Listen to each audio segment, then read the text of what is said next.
Shabbat Shalom, Mishpacha. This is Rabbi Simon Eltef Kohen from the USA, Ohio. Baruch Hashem Yahweh for this life and for this wonderful opportunity to teach and to guide our people. Those that are listening, those that have ears open, and those that want to obey the Creator of the universe. So welcome to the room. We're going to kick start it a little earlier because I do hear that there's a presidential speech today lined up as well in a couple of hours. So maybe some of the people want to listen to that, by all means. But in the meantime, our Parsha today is Parsha's Vayachel, and we may peer into that as well a little bit, and then we can all go on. After we finish, we can all go and listen to what our president has to say. However, I will point out one thing that before I kickstart the Parsha, is that historically speaking, and I speak from history, and I'm not obviously like most people here, I'm not an American by birth, or I'm only maybe an American by potentially naturalization. Technically, I came from outside. I came from England to this country, and British by nationality, and then of course by birth I'm from the East, as you know.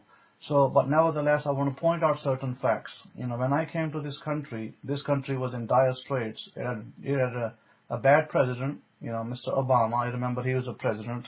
We didn't have a good president over here. When I came, Mr. Trump was about to get selected. Just before I came here obviously a year earlier, and he was selected a year later. So this man, he became a president. I remember telling the people at the time that Hillary Clinton was not going to be selected, because I already knew that President Trump was about to come into power, and I already said many things privately about the president, that this is the right man for the job and the right man appointed. And we can see today that in hindsight, what I said at that time is now in front of your eyes, that this man is the right man for the job. He's a great president. He has a great vision for the country. He turned the country around, from a lot of people being jobless. In this country there was a lot of racism at the time. It still is in parts of the country. Black people not getting jobs easily, and the Latin people. But today, a lot more black and Latin people are in jobs as a result of the policy shift and other things that happened as a result of this president coming into power. Oil industry went from, this country went from not being the number one oil producer to being the number one oil producer, all-time high in the markets, and the rest So we have a great president who is leading the people, and I think that we have a obligation to support this man and be right behind him as he dictates policy to rectify the issues of this country with coronavirus and other things that are going on. There's a lot of things going on, and there's no need for us to turn to conspiracy theories or this, that, and the other, because there's a lot out there. Disinformation. So there's a lot of disinformation out there, and as you know, a lot of it is fake news. Now, there is this news going around yesterday that they're gonna, the National Guard is gonna enforce 14 days quarantine and all of that. So they are, warning people to prepare for food. If you remember, I think we were ahead of the curve. I warned people months ago, that you should be preparing for food and water, and be always prepared for 2 to 3 months. You should always have 2 to 3 months of food in your house. And, at the time people, may not take it seriously, but we are now at that juncture where we definitely need to be having sufficient food in our houses, and potentially water as well. Now, I remember, was it 5-6 years ago, maybe slightly longer, Rabbi Kefa, if you remember, that, we spoke about, and I think Rabbi Kefa is maybe not in the room yet, but we spoke about at the time about shaking hands. And it was taken, a lot of people would dismiss it as nonsense and all this, when I said that we should be careful about shaking hands with people. Today, the president of this nation is advising everybody that shaking hands can pass on the disease. So now you see we were ahead of the curve by many, many years. That was back in 2015, right, Rabbi Zakari? So back in 2015, I was telling people, the hugging people and shaking hands, you need to stop doing that. Huggy, kissy, chase, most of the things that Christians do. You know what they do? They are huggy, they're feely, they're kissing each other and shaking hands. And there's nothing wrong generally with shaking hands and hugging people, nothing wrong generally. But look at today. In today's environment, would you really want to hug somebody and kiss them on their cheek and shake their hands? I think not. So this is why, at that time when I told people, they're like, what the heck, where is this man coming from and telling me not to do this? But now today, you see, we were ahead of the curve by 5 years, and we were telling people that intrinsically, there is no sin, there is no wrong in shaking hands. Intrinsically, you can hug your brother, your sister, your wife, no problem. But extrinsically, it's actually a problem. Because if that person is infected and you don't know, because they don't have a label on their face saying, I've got coronavirus, then you'll be potential candidate to receive the coronavirus. See, now we start understanding why God created these laws. So this is why, it's so important to protect your private space, because it means that you could end up, getting things from the other people if you're not careful. And I'm not saying that you have to be hateful to people. This is just simple, trying to help other people and trying to help yourself. Because this is simple precautions for your life, for your well-being, because you don't want to be out there shaking and, kissing and hugging, this thing that happens in churches. I visited some churches in England when I was there a while ago, but I always shied, from kissy huggy, and like doing all of that stuff. I was just, I didn't want to do that, put it this way. I wasn't from that culture, but we would do that, so I wouldn't do it. Call me, cultural bias or whatever, I just didn't do it. So, having said that, I'm still standing, but some of those people already fallen are dead. Some of the people that I knew are already fallen and are dead today. So this is just a lesson to learn that this for our lives. We have to protect ourselves. We are, the children of Israel, Bnei Israel. We will survive every calamity because God said that we will survive every calamity. God said that He will protect us. But God also said that if you don't obey the Torah, there will be no protection. He said that those of us who obey, there will be always protection for them. And those that don't, well, He said that you will be destroyed. What does destroy means? Well, it means that rest in peace.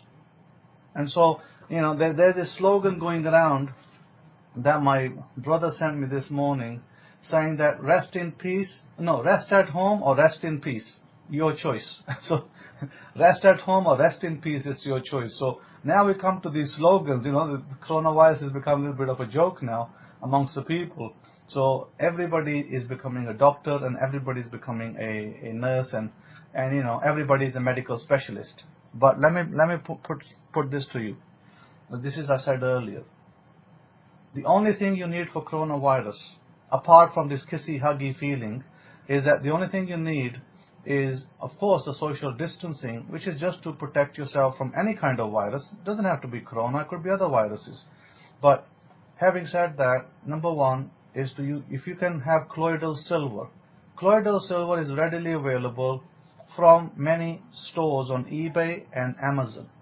You can pay $20 and buy a bottle. I don't know how good it is, but I personally believe that the best colloidal silver is what you make yourself. Because, you can buy the kit. It's about $50 roughly. Some places even sell you cheaper than that.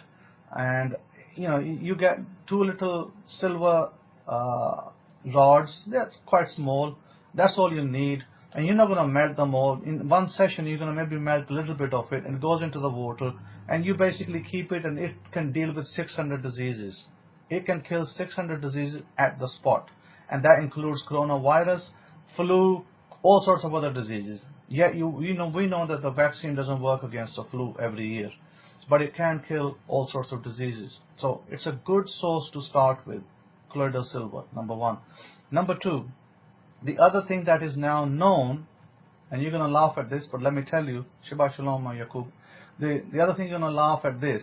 Back in 2014 and 2013, when I was traveling to Africa, 2012, 2010, I always used to carry a malarial, a little thing. It was a little bottle. I still have it. I have it, from last year. And I used to have a bottle that had said on there, it's got the malaria chloroquine substance in there in a herbal form. And I used to carry that with me whenever I used to go to Africa.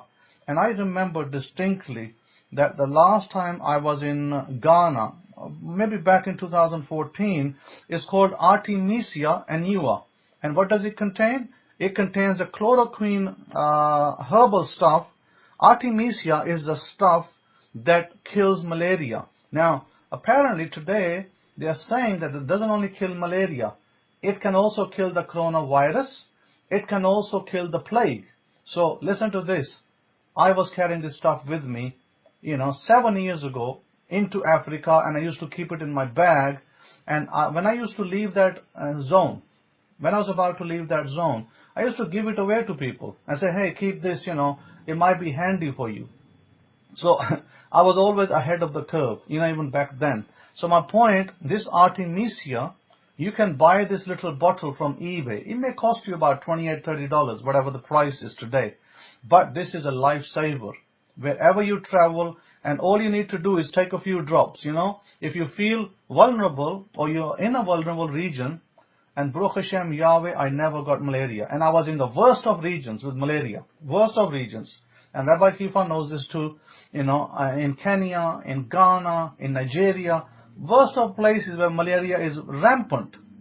But guess what? I always walked away clean. So, and I didn't even open the bottle. Listen, I had this bottle closed, sealed. I never opened the bottle because I never felt the need to open the bottle. And I always came back safe and secure. Baruch Hashem Yahweh. So who protected me? Obviously I had the prophylaxis, the medicine to help me, but Yahweh always protected me. So I give glory and praise to Hashem, the master of heaven and earth, Yahweh himself. I give glory to him because he was my protector and he was my shield. That's the only shield you need. Now, in Pakistan right now, there is this thing going on about Christians. Some of the Christian churches are there's one particular pastor in a big city in Lahore, and he's teaching this kind of teaching that, hey, open your Bible and you'll find this little hair in your Bible, and put it in a glass of water and drink it, and it will cure cure coronavirus and blah blah blah. Honestly, what is such a foolish kind of teachings? Foolish kind of teachings. And I said to my family, don't follow after this kind of garbage, and stay away from garbage. So the thing is this. Now, listen to this carefully. I do, because this is something that we have to deal with, all these kind of, nonsensical teachings. Where people are uneducated, where people are not Bible literate, you can always get sucked in. And this is not Pakistan only. This can happen in England. It can happen in America. It can happen in Latin America and other countries. Why? Because you can get sucked into false teachings. Because, we hear these from churches all the time. Nothing new.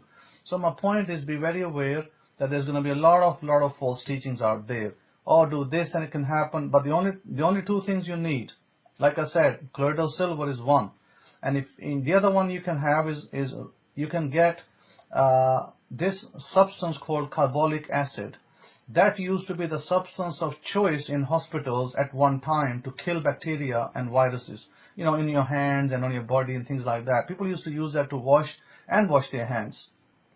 You can get this little soap bar. It usually comes in red color these days, and it's called carbolic acid soap. Just buy carbolic acid soap. And carbolic acid soap is readily available from, again, eBay and maybe even Amazon. So I got some in the home. And I use it for my hands. Whenever you go out, you come back in, you wash your hands with carbolic acid soap. And if you don't have carbolic acid soap, no problem. Maybe you can get another soap that is, anti-germs, and that is for hygiene, and you can use that. It's entirely up to you. But carbolic acid is a known poison. It's in its full strength, it can actually kill somebody. So don't ingest it, whatever you do. That's why it was stopped being used in hospitals, because maybe they feared that somebody might ingest it as a poison and kill themselves. But it was excellent therapy for removing and killing germs on your hands. It was really good, if you wash with that, if you take a bath with it, it can, malaria don't come close to you because mosquitoes don't like the smell, and other bugs, other things in the air don't like the smell either, so they don't come near you. So carbolic acid soap is really good with that. And I don't think I can say the same about this nice perfume soap, because every mosquito, if you're in Florida, and Florida's got a lot of mosquitoes and a lot of things flying in the air, then every mosquito and his brother will be trying to attach onto you if you wearing the perfume soaps that they sell you out there, the Lux variety. So beware of that.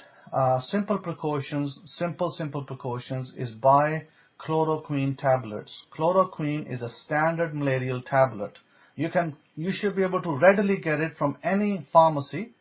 And before everybody panics and goes and buys it all, I would say keep a supply at home. I like to keep my Artemisia, which is the actual, active ingredient in that chloroquine tablets, is the active ingredient. I have it in liquid form, so I keep it at home all the time. So you can have it. And the other thing you need, apparently, those that are sick with this virus have been fully treated with chloroquine and azithromycin tablets, which are standard antibiotic tablets. Azithromycin and chloroquine. Those are the two things that people in France, doctors in France, have used to treat patients 100% successfully, by the way. 100% success rate. Now, China has also used high doses of vitamin C through the veins, through injections. They have used that to treat people also. As you know, that high doses of vitamin C was recommended by an American doctor years ago when they were treating cancer. And he advised people that if you use high dose vitamin C, you can treat cancers. And so a lot of people followed suit at the time. Those that had cancers, they started to use that. So there's always that. So always you can use that. Yaqub is saying that there is hydrochloroquine, a milder version on CVS over the counter. Today for that, Yaqub. Hydroxychloroquine. It's called hydroxychloroquine, a milder version. Me, myself, I prefer to keep the, hardcore, the active ingredient in it with me, because the point with that one is, even if it goes out of date, it don't matter because it'll still work. So I don't really care about dates, because these medicines, if you store them in a cool condition, they'll last you years and years, and they won't go off. Because that time when you have the illness, or some loved one has the illness, this remedy will be a lifesaver.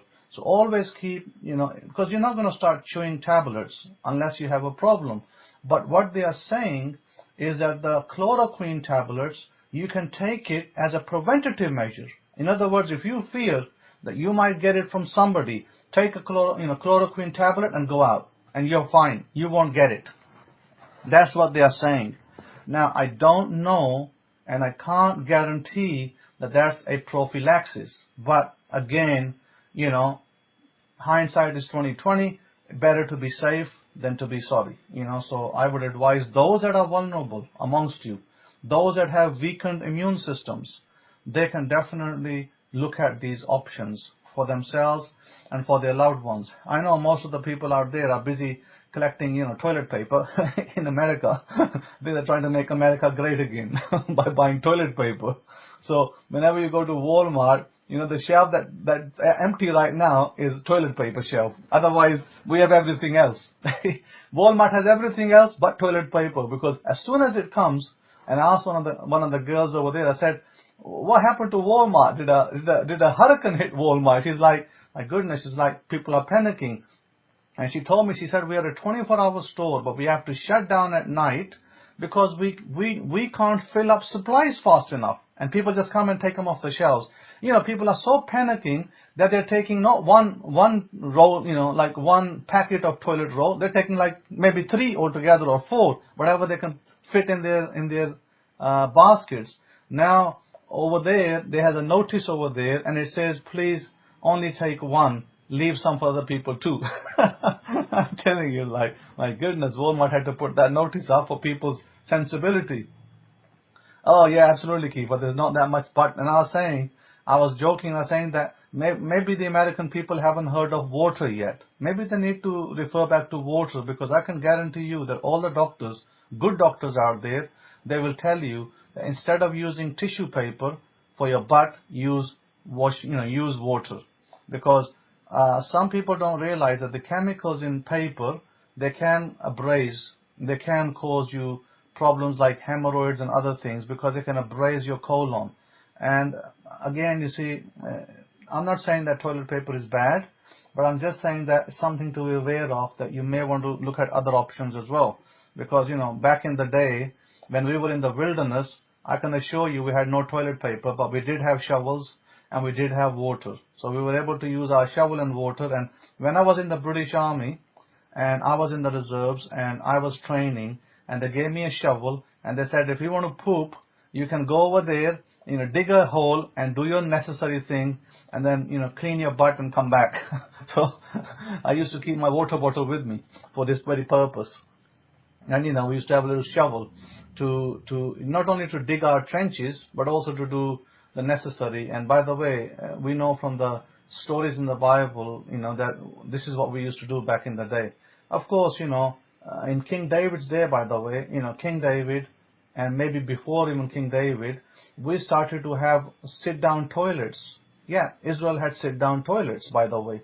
And this is historically known, that we were not always, going out into the field and pooping out there, because they had their own, all the nobles, kings, they had their own nice toilets, kitchens and everything.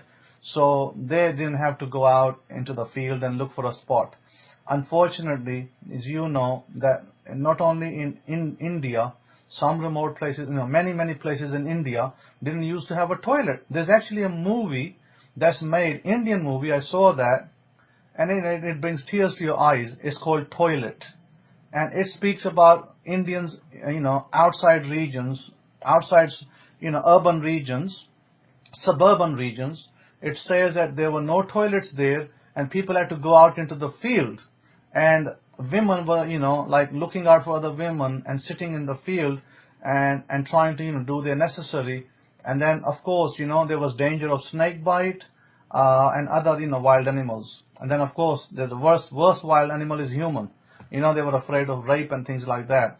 So then one woman, one man, and this apparently is a true story, by the way, in India. One man said, I want to have a toilet in my house. And everybody was against him. Said, why are you going to put a toilet in your house? He said, I want to put a toilet in my house because I don't want my wife to go out into the field and be, susceptible to, all the bad people out there, or snakes or animals, wild animals. And they were like really against him. And that movie is all about that. There you go. The president just sent an announcement. Hydroxychloroquine and azithromycin taken together have a real chance to be one of the biggest game changers in the history. There you go. I just said it minutes ago, and he just sent a response. So the president is backing up what the Kohen is saying. Hydroxychloroquine and azithromycin. And tada for that, Jacob. I mean, I didn't guess it. You already wrote it over there, and everybody can see it. So we are already ahead of the curve. Baruch Hashem Yahweh. This is why Rabbi Kefa keeps saying to you that don't leave the Kohen, because, in times like this, many of your people's lives could be saved because of me being in your gate. And, there was one guy that died, and Rabbi John, may his soul rest in peace, and may he come back into this world, another renewed soul.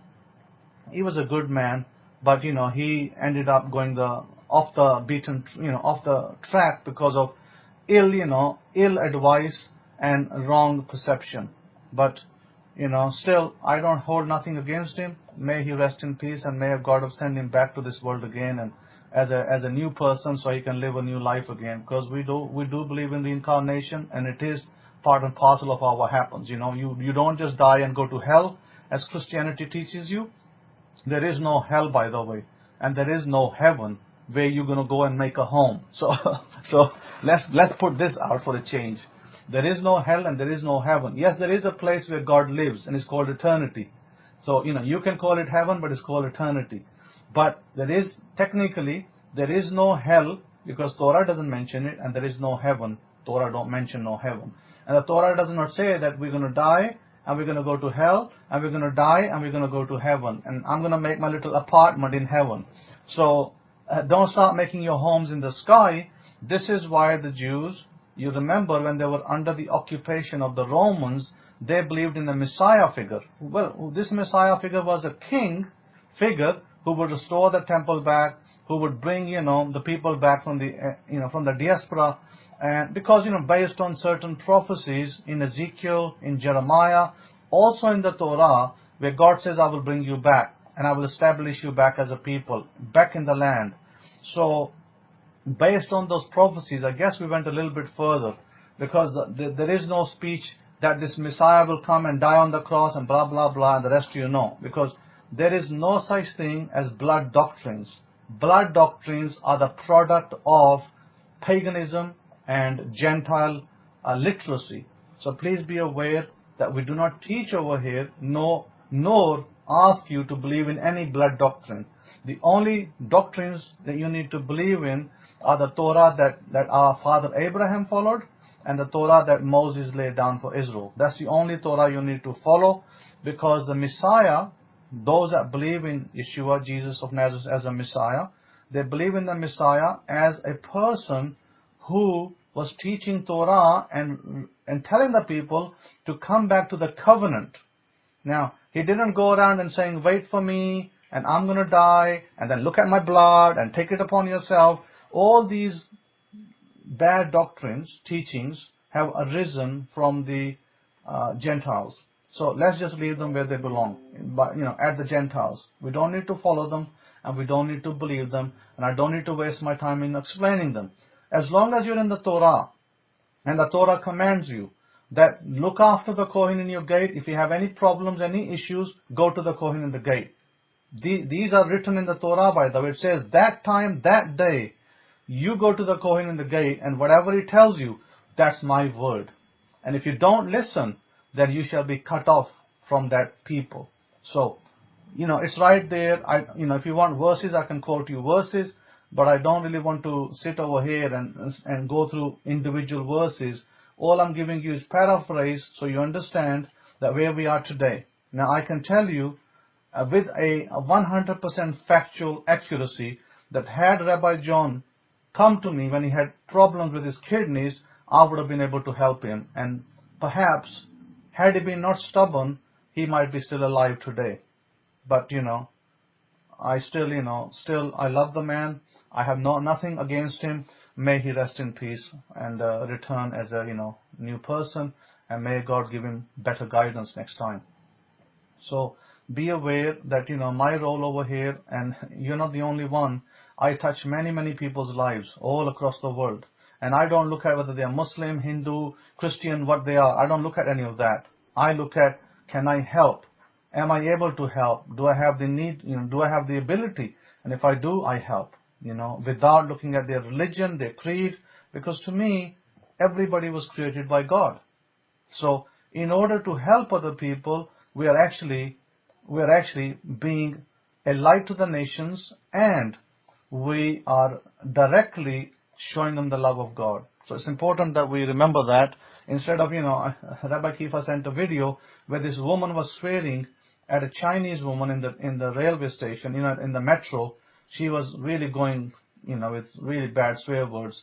And then she started to fight with that woman.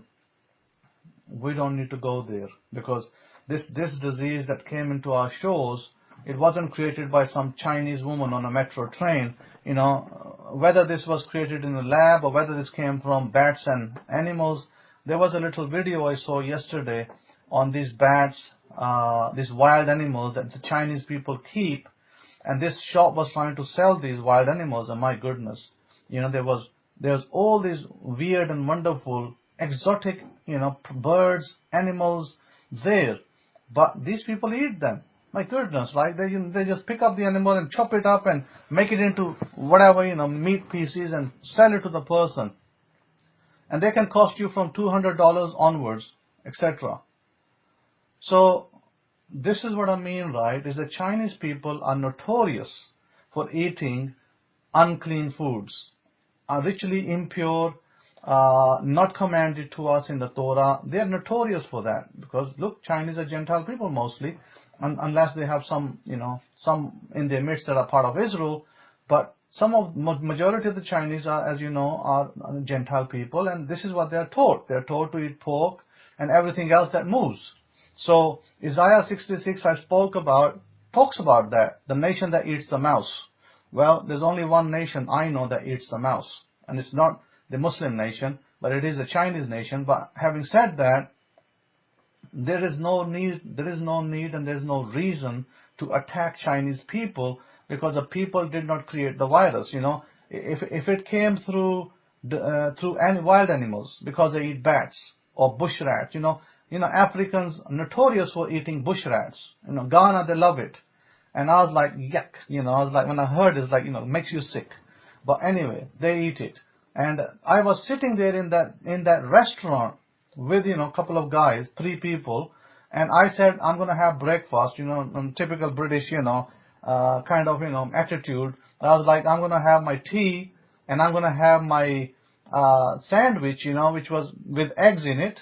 So I took that as a breakfast item.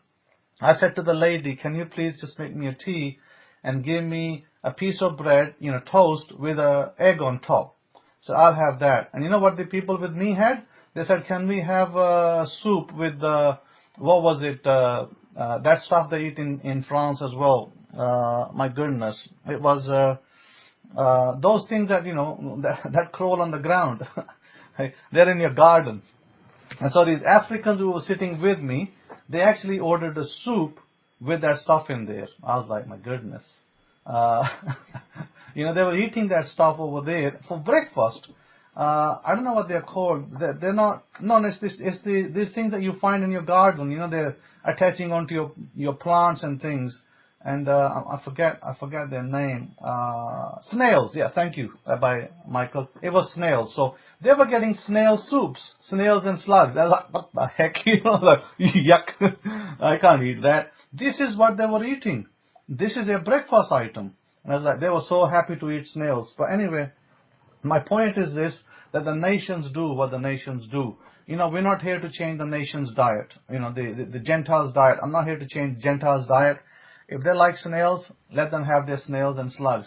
But me, all I know is that we as a people, we have been commanded not to consume these products. We're commanded that we need to eat the products that God has permitted us, and there's plenty of them. So, if you don't like meat because, you are told by your doctor that meat is bad for you, then of course, you have the vegetables. If you want to eat the vegetables, that's fine as well. No problem. But me, and Rabbi Kefa will tell you, I love my beef and I love my lamb. But more so, I even love my beef more than even the lamb. So I would eat the beef. And again, there's all sorts of conspiracy theories around that. But if God has made it readily available in America, we have some of the best beef in the world. And I say, Baruch Hashem, Yahweh for that. So having said that, let us send all our pork to China. Let them buy all our pork, and we'll keep our beef. And we'll stay alive on that. No problem. So having said that, Rabbi Zakaria is saying that, I guess that's why they need so much toilet paper. I'm not so sure if that's the reason, but maybe. So having said that, coming back to the Parsha is important to understand that don't panic. There's no need to panic. We know that we have a problem, and we know that we have to deal with it as a people. So look after your families. Simple precautions as I've given you. Just follow those. 2-handle jug. Now you know why we have the 2-handle jug. It's so. And I look at it and I think, people laugh at this. 2 handles. What is this 2 handles for? But now we know what the 2 handles are for, so we don't cross-contaminate our hands. So it's kind of interesting because when I go out and come back from outside, I use a 2-handle cup to wash my hands. I thought, what a great idea, to keep your hands from being contaminating each other. So again, great idea. I'm not going to, say anything more on that, but the rest of the story you already know. But the Parsha says that then Moshe, chapter 35 of book of Exodus, Parshas Vayachel, then Moses gathered all the congregation of the children of Israel together, and said to them, These are the words which Yahweh has commanded you to do. Work shall be done for 6 days, but the 7th day shall be a holy day for you, a Sabbath of rest to Yahweh. Whoever does any work on it shall be put to death. You shall kindle no fire throughout your dwellings on the Sabbath day. Now, by the way, I have a footnote over there. And the footnote says, lighting for manual labor or business transactions on the Sabbath, on the Saturday, obviously is not permitted. But the original Sabbath I put over there was sunrise to sunset model, meaning it was never sunset to sunset. That came in much later. And the modern Sabbath that today is being kept by most people, by the way, is not a Torah Sabbath. Sunset to sunset is not a Torah Sabbath. So, having said that, I also want to point out the kindle of fire. This kindle of fire, which is mentioned in the book of Exodus, let me fire up the Abrahamic-Faith, Nazarene, Hebraic Study Scriptures, and go to the book of Exodus, chapters 35. And I wanted to point out that kindle of fire. What does kindle of fire mean? Traditionally, what it meant, traditionally not everything is always right, remember that. Traditionally what it meant, that you should not cook your meals, you should not light your fire, you should not do anything. In other words, you cook your meal Friday. But that traditional understanding is absolutely and 100% wrong.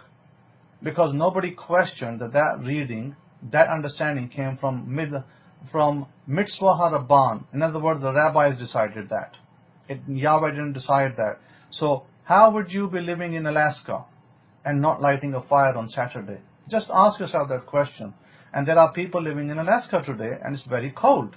Are you telling me that people today in Alaska on Saturday can't light a fire in their fire stove because to keep warm? And the answer is Torah absolutely does not forbid it. So don't go out believing that you have to not light a fire to survive. You can.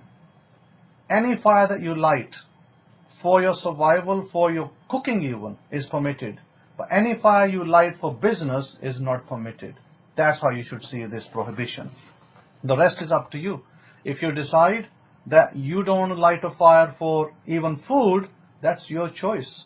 If you want to eat a cold meal, that's absolutely your choice. But the Torah does not prohibit you from warming your meal. And the Torah has no injunction that says you can't warm your meal, because when you read the book of Exodus, and I believe it's chapter 16, and I can take you there, in book of Exodus chapter 16, and it's very clear when it tells Moses that when they got the manna, and it says, I will rain lechem from Shemaim, and then it goes on to say, in verses, I believe it's verses 20 onwards, 22, and so it was on the 6th day that they gathered twice as much lechem, 2 omers for each one, and all the rulers of the congregation came and told Musa, and he said to them, this is what Yahweh has said. Now listen to this. Tomorrow is a Sabbath rest. It didn't say tonight is a Sabbath rest, meaning that your sunset Sabbath is a total buffoonery that a lot of people are doing today, but let them do their buffoonery. We don't have time to correct everybody. We're not policemen of the world. So tomorrow is a Sabbath rest, meaning in the morning sunrise, Sabbath starts. A holy Sabbath to Yahweh. Bake what you will bake, comma. There's a footnote in the Abrahamic-Faith Bible for that very reason. And there's a long footnote. It says the word here for tomorrow means it is not tonight at sunset. This is proof of the original Israelites doing the sunrise Sabbath, which was changed later by Jews in Israel under persecution from Greece and Rome. Okay, verse, second footnote. All preparation must be done before the start of the Sabbath, Saturday sunrise, until Sunday sunrise, meaning that Saturday sunset, there is no more Sabbath. It's done. It's about a 12-hour, maybe possibly a 13-hour, and if you have longer days, maybe even a 14-hour Sabbath. So, having said that, there's other information in there. So, having said that, are we permitted to warm our meals or not? And the answer is yes, because it says, bake what you will bake, comma, and boil what you will boil, semicolon, and lay up for yourselves all that remains to be kept until morning. What does that mean? Kept until morning. For what? Do you think we had freezers? Do you think we had fridges for the morning? No. Because God was saying that use what you can right now, what you need, rest you use tomorrow. Meaning, if I prepared my dough and I put it away for 12 hours, I'm going to do what with it? I'm going to bake my cakes in the morning or my bread in the morning. That's what Israelites did, by the way. But they'll never tell you that. No rabbi will ever stand up and say, hey, you can warm up your meal in the morning or even cook your meal. They'll tell you, no, we didn't cook, we didn't do nothing. That's all garbage. Garbage teachings out there in every synagogue and every church. So we are told in the Torah that I can keep things prepared for the morning, and guess what I do with it in the morning? I give thanks to God, I thank Him for my Sabbath, and I can now make my breakfast and eat it. That's why I had it prepared in the morning. So this is very important that you understand that. Because if you don't, you're going to be like the rest of the blind world, the Jews included, because they set up this by Minharaban. Minharaban is when they are listening to the rabbis and not to what Moses is saying. They don't care what Moses is saying. They care what the rabbis are saying. So they are following blindly, and I'm telling you that is not the commandment. The commandment is that you can prepare your meal, what you need Friday night. Prepare for Friday night. But the Sabbath hasn't started. Now you can keep the rest for Saturday morning, and now the Sabbath is about to begin. So make your meal in the morning and eat it fresh, cooked. Because by the way, last I checked, and I didn't receive a memo from the heavens, there was no freezers and there were no fridge freezers either at that time. In fact, there was no light. Electric was a product that came later. So last I checked, I could actually prepare my meal in the morning, and it was not a sin. The only time that God said you're not to do is to do business. I could not light a fire to make a chair. I could not light a fire to melt metal, because that would be classified as business. Having said that, somebody asked me, they said, what is the Sabbath do's and don'ts? And I explained to them in the East, I said there are 39 things that the rabbis came up with, and they are all to do with the tabernacle. And they said, you're not to do this because the priesthood was doing this, and you're not to do this. This is classified as work on the Sabbath. By the way, that is garbage teaching. That is not true. There are no such thing as 39 things that you're not to do. But if every rabbinic book you pick up, every rabbinic book, it will say that. So I do not follow rabbinic books. I follow the Torah of Moses. It's very clear what it says. It says that you're allowed to keep your food back prepared for the morning. Now, you can you can interpret that any way you like, because the Torah has 50 interpretations, 50 faces of the Torah, and that's one face, by the way, only. So, what about studying? Eddie, you're saying, what about studying when one is a student? How do you mean studying, Eddie? On the Shabbat, yes, you're allowed to study as well, because whatever you do in your home, and as I said this before, when on the Sabbath, the only thing that you shouldn't be doing is going out to a job. Technically, in Israel. But if you're in America and you have commanded to work because your employer said so and he won't give you pay, then you may have to go to work. Not that you are deliberately breaking the Sabbath, but because you have to put food on the table for your family. In that instance, you pray, you pray to God to give you that time off. Pray for a job. Ask God to give you a job. Manifest a job that is non-Sabbath, that gives you Saturday off. That's what you do. You manifest a job. Now, are you allowed to study? Yes, you're allowed to study. Are you allowed to take notes? Yes, you're allowed to take notes. Are you allowed to write? Yes, yes, and yes. You can do all of that in your home. No problem. Because that is not work. Work, my friends, is when you actually go to earn money. If, my neighbor said, come and cut my yard and I'll give you $15, I'll say, no, thank you. Today is my day of rest. That is work, by the way. But, if you want to cut your yard because it's your yard and you're not being paid for it, you can even do that. You can even cut your yard. That's not considered work. So, I'm not saying start cutting your yard, but even you are even permitted to do that. But all the prohibitions, the so-called 39 prohibitions, they're all to do with farming. And none of you are farmers as far as I know. Even I'm not a farmer today. So unless you're a farmer, it still don't apply to you. So having said that, if you're a farmer and you keep animals, you have cows, you have sheep, maybe you have your chickens, are you telling me that you're not going to feed your chickens on the Sabbath? Or you're not going to feed your cows, water on the Sabbath and food? Again, everything is permitted. You're supposed to protect your animals, you're supposed to give them food, and you're supposed to give them water on the Sabbath, by the way. You're supposed to do that. And absolutely, if you pray for God to give you the Sabbath off, then the God of Israel will make it happen for you. Manifest it. Not just pray for it, manifest it in your life. You've been told how to manifest things. We have the power of the Torah to manifest things. I was speaking to a student, and he was speaking about his marriage. And I said to him, don't wait on the other people. Oh, what they're going to say about marriage. They're doing this thing about, mother's going to see a bride, and they're going to come back, and the other family going to decide. It's like a match being made. And I said to him, have you seen the girl? And he said, I haven't seen the girl that I'm going to marry. I said, okay.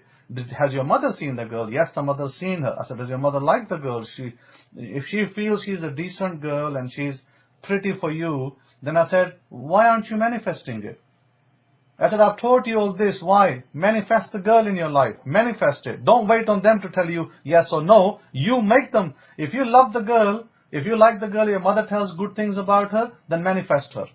I said, you've been taught, and yet you're still, dilly-dallying about it, or what should I do about it? Nothing. Manifest.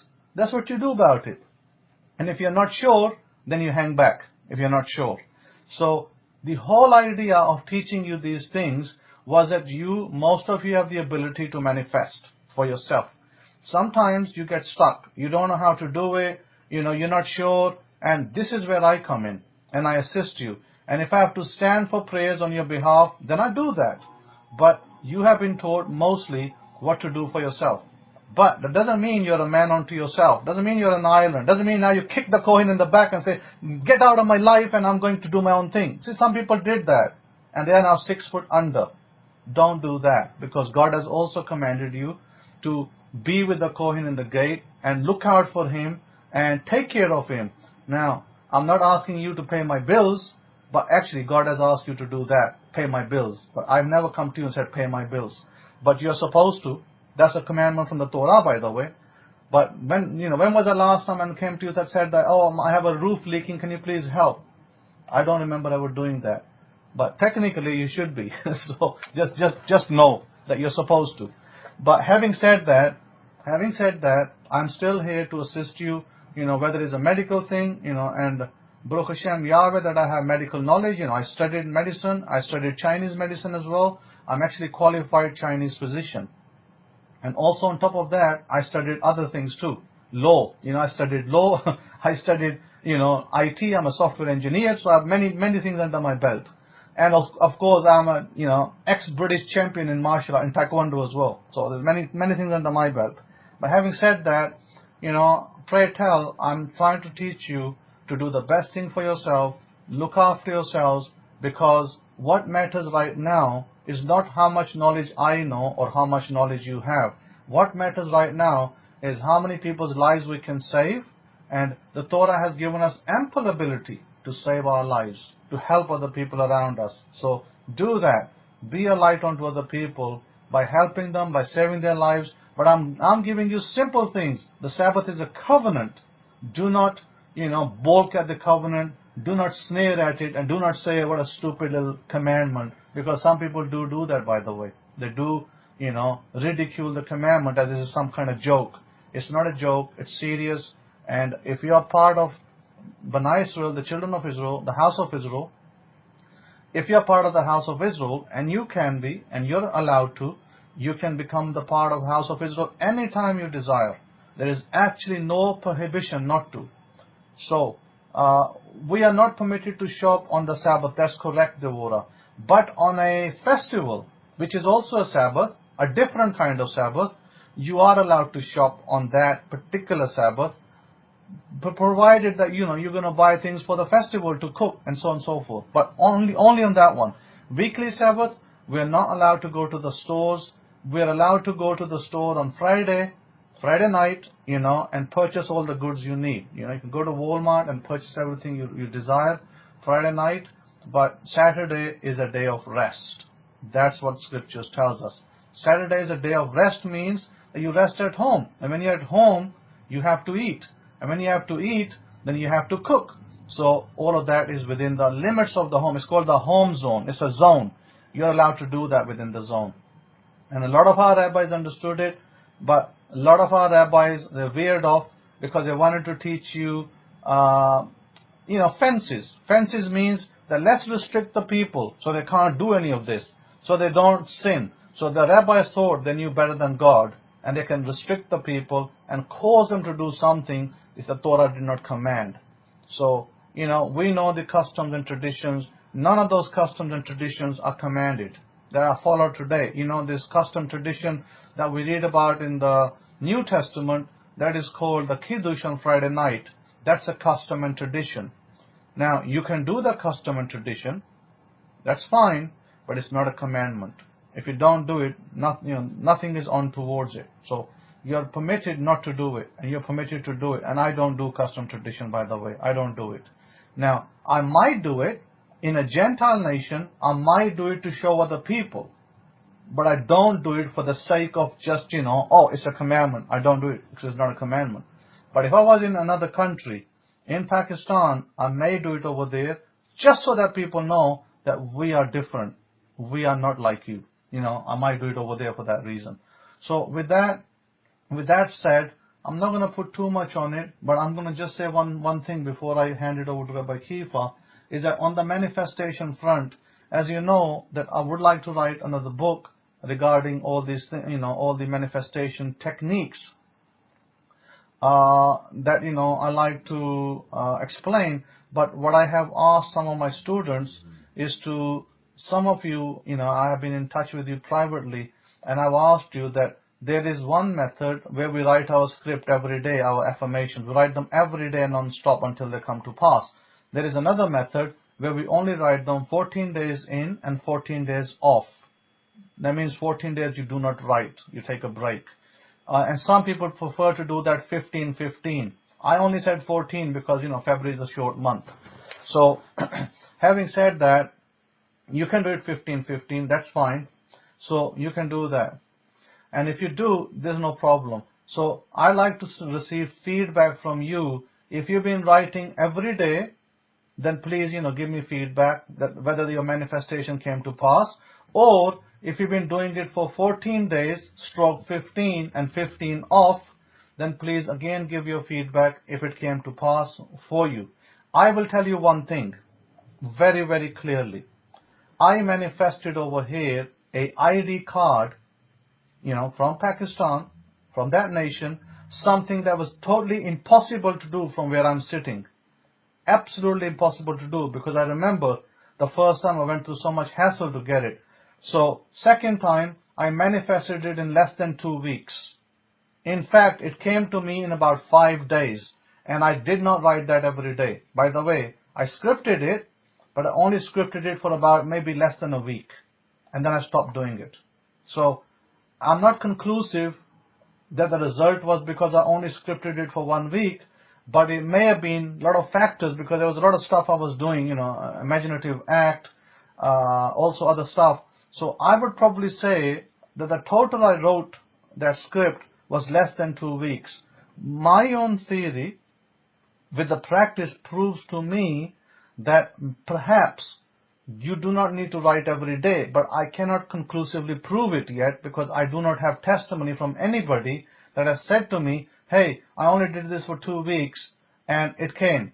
So I don't have that kind of testimony. It only happened with me. Now, it might be different for me, might be different for somebody else. This is why I say to you, please test it out, test it, record it, write it down, so that I can say conclusively that yes, my students have done this for 14 days and stopped doing it, and then their manifestation came to pass. So this is why I ask you to test it. that I am doing it in 3 different ways. One way is you write it 10 times every day for 14 days, and 14 days off. Another way, you write it 5 times every day for 14 days, and 14 days off. Another one, you write it 3 times every day for 14 days, and 14 days off. Then one way is you take one affirmation and you write it 10 times every day non-stop until it comes to pass. So these are the 4 different models that I am actually testing right now. So if you are doing any of this testing with me, please report back so that we can, fine-tune this method and be able to help our families and other people who wish to know that which is the best way, which is the quickest way to manifest. And then I'll be able to, help more people like that. So for my feedback, thank you very much. Over to you, Rabbi Kefa.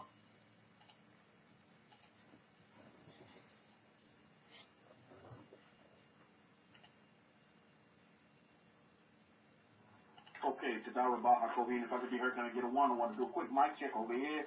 I did the updates on Power Talk, and you know how they go sometimes. My goodness. So anyway, there's an update on Power Talk. I don't know if you noticed that, but I had to do the update on Power Talk. And everything is prim and proper. Hashem, Tadaw for your responses, by the way. Tadaw Kohen for instruction and guidance. This whole plague situation, some people are saying it's an act of God. I mean, you heard that one. The president himself saying it's not an act of God. But, you look at what's going on, and there's a lot of opinions out there, about, the coronavirus and, where it originated from and blah, blah, blah. At the end of the day, as I was telling Hakoi last night, what really matters is that we're dealing with a virus that's infecting a lot of people. Some call it a pan epidemic and all this, that, the other, and the third. It's in our face, so we just have to deal with it. This is why the instruction that you get from the Kohen is the instruction that's going to help you deal with the situation. He's not back testing the coronavirus. I use the word back testing. I get that from the markets and studying the markets and the currencies and all that. We'll get to that in a minute. So I think that's important as well. But we're not back testing the coronavirus to find out where it originated. I mean, who cares? At the end of the day, right? Who cares? But a lot of people are wasting a lot of energy on, all of these theories about where it come from. Well, the coronavirus is in your face. We have to deal with it. That's what's important. Consider that going forward and save your energy and use that energy to put into your meditations or what you may know of as praying. Because a lot of people are doing that right now, believe it or not. How many of you understand that there's a lot of people in the world afraid of dying? How many of you get that? That there's a lot of people in this world, in your neighborhood, that's afraid of dying. This is why you see toilet paper being sold like crazy. Because they're afraid. And if they die, you want to make sure their butt is clean. But anyway, there's a lot of people that's afraid of dying. And this is why you see this run. How many of you have seen some kind of financial hit related to the coronavirus? Either in your 401k, in your IRA. How many of you have taken a hit? I just need to know.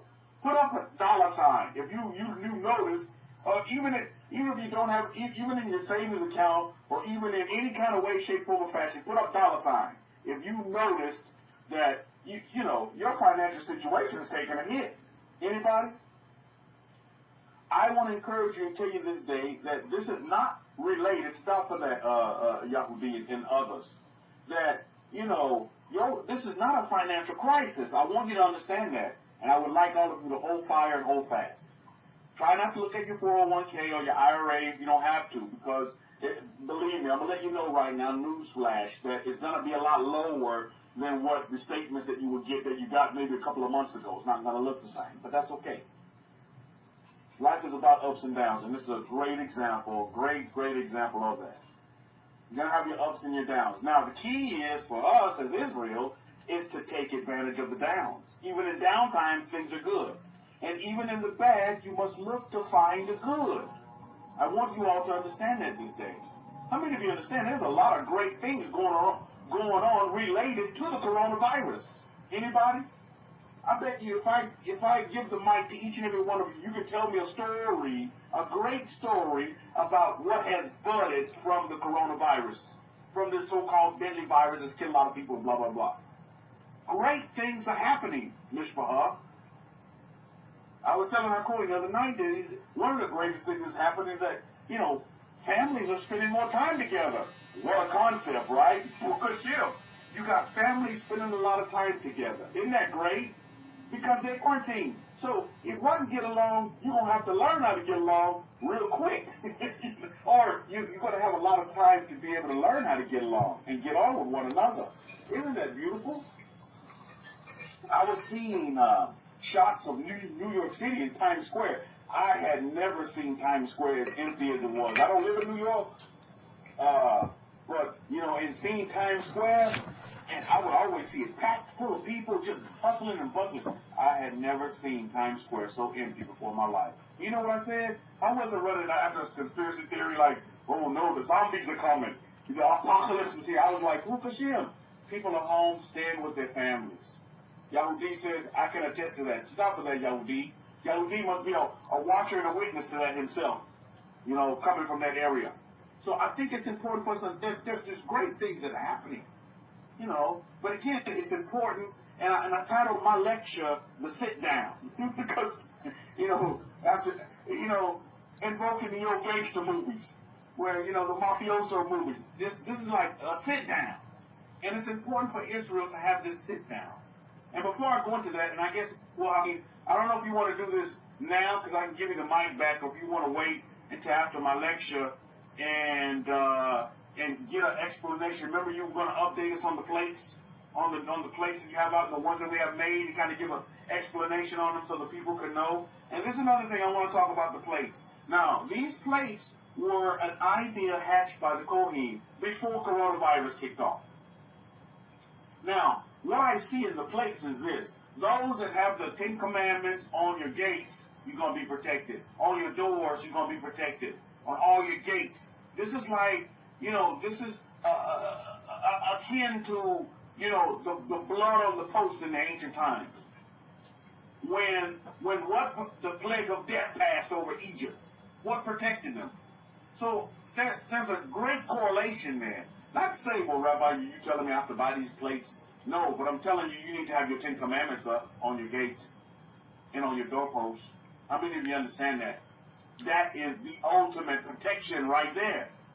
Are you with me on that? I told her yours are coming. I don't know if you got my text message. Yours will be there Monday.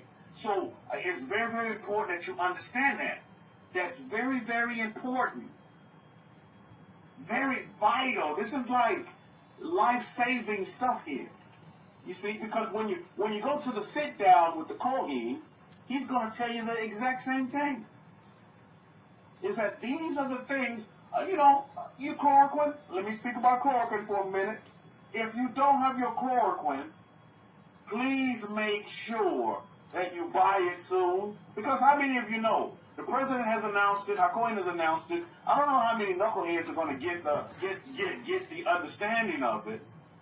But what you need to do is buy your chloroquine now, because guess what? There's going to be a run on it. How many of you get that? How many of you have already Googled chloroquine and seen an increased price on chloroquine? Like, there's going to be a run on it to where they're going to up the price on it. So if you're going to get it and add it to your first aid kit, because it should always be in your first aid kit, by the way. And if you don't have a first aid kit, then you need to get one for your bike. That's very important. Is that you want to get that chloroquine and you want to add that to your first aid kit. So get it while you can, because believe me, just like toilet paper, there's going to be a run on it. Just like toilet paper, just like water, there's going to be a run on it. And what you're going to see is an increase in prices, because the demand is just going to go off the charts. So are you listening to me? So I'm not telling you to buy it right now. Don't make any purchases on the Shabbat. But after the Shabbat, you may need to want to make a purchase. Now, I'm fortunate here in San Antonio to have Mexico right next door, like right next door. So as far as the antibiotic side, I can get antibiotics from Mexico. Zithromycin, we can get that from Mexico. No problem. And, so a lot of these Mexican stores here have these antibiotics, and you can buy them over the counter without a prescription. I'm talking about the Mexican grocery stores. So I think it's very, very important that you understand.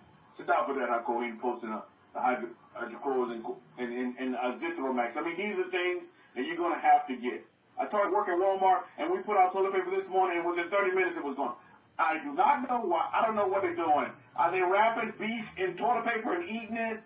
Rabbi Sakari? I mean, I'm not getting this run on toilet paper. And I gave the revelation to a lot of people this week about a bidet. And they looked at me like I was crazy. What's a bidet? What is a bidet? I mean, the bidet is the next best thing next to sliced bread. Bukashir. I mean, it's nothing like good water touching the body. I tell you, stimulate the body. Indeed, right, Oliver? Oh, in France, they know about the bidet. They know about the bidet. Europe, they know about the bidet. But here in America, the bidet is like a cuss word to some people. He said, bidet, what did you say about my mama? No, I said bidet. I didn't say anything about your mama. I said, this is something you need to get in your house that's going to help you. You see, Rabbi Zakar said, I've already told us to put bidets in our house years ago. Also, I don't need toilet paper, O&D. So my thing is, what are they doing with the toilet paper? Wrapping it in beef? Wrapping it in a leg of lamb? And marinating it and whatever? I mean, my goodness, you see.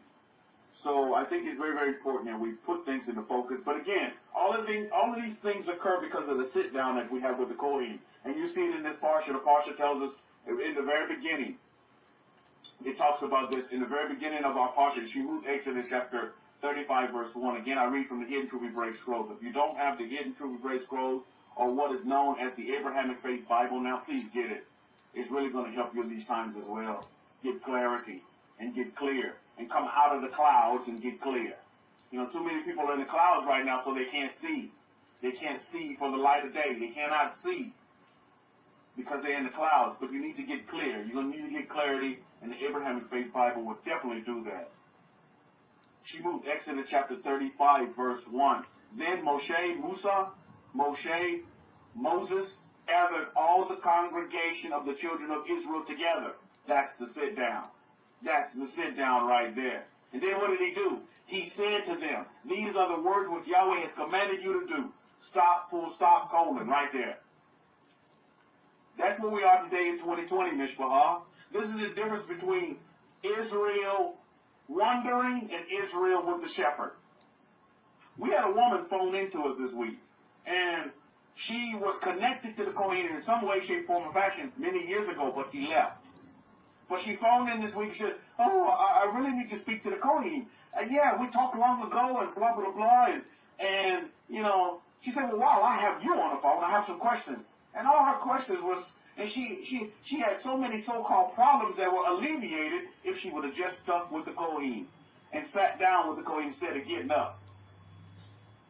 How many of you remember that game as a child where you sit in the circle? I remember in preschool, all the children would sit in a circle, and one person would go around the circle, walking around the circle, and if he tapped you on your head, you had to get up and run and try to tag him before they go back and sit in your seat. What was that called? Elion said it was called Duck, Duck, Goose. How many of you remember that game?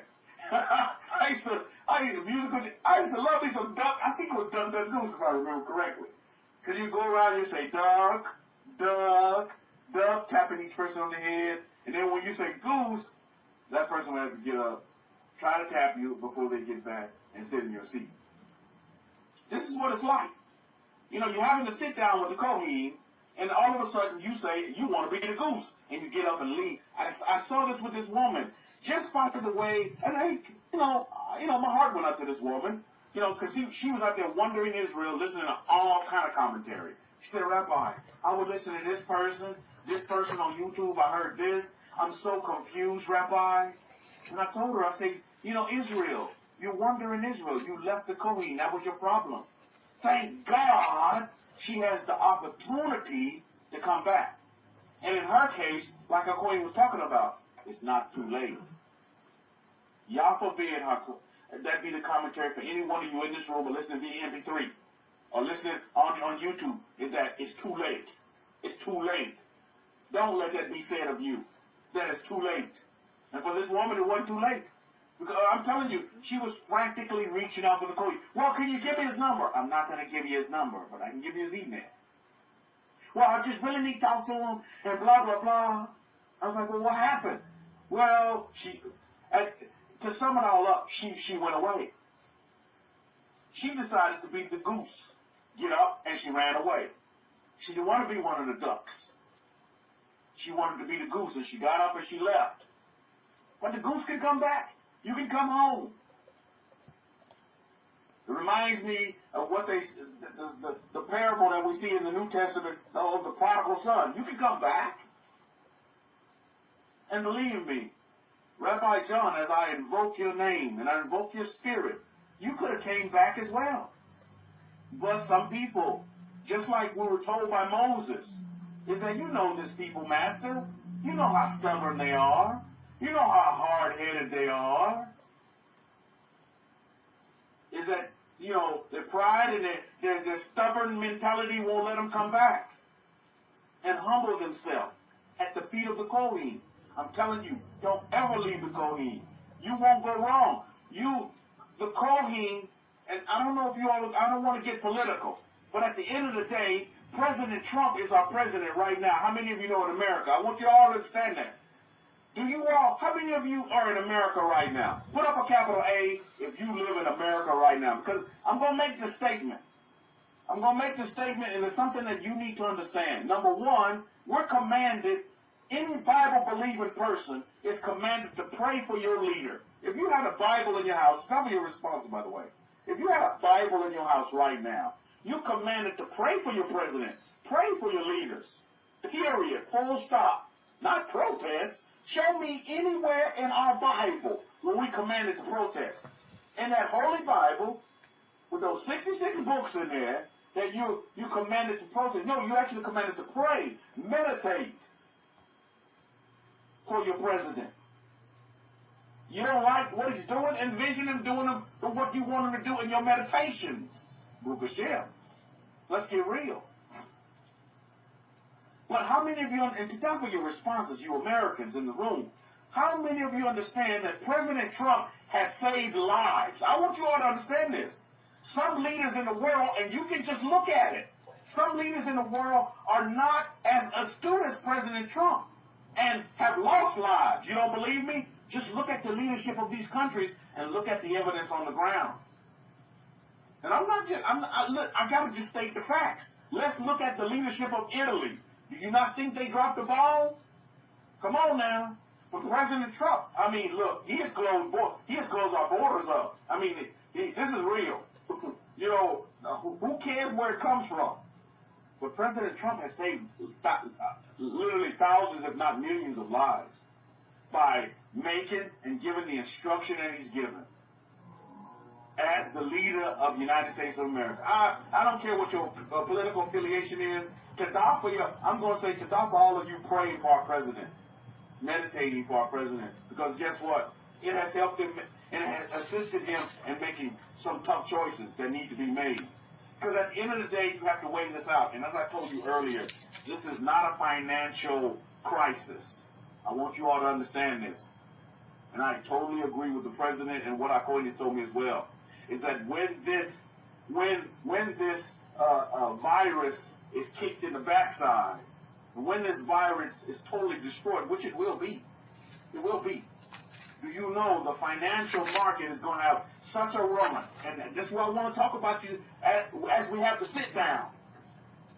I need to discuss these things with you Americans in the room and those of you that are in other countries as well. Remember, we always talked about when there's a situation, many folks always want to focus on the bad and not the good.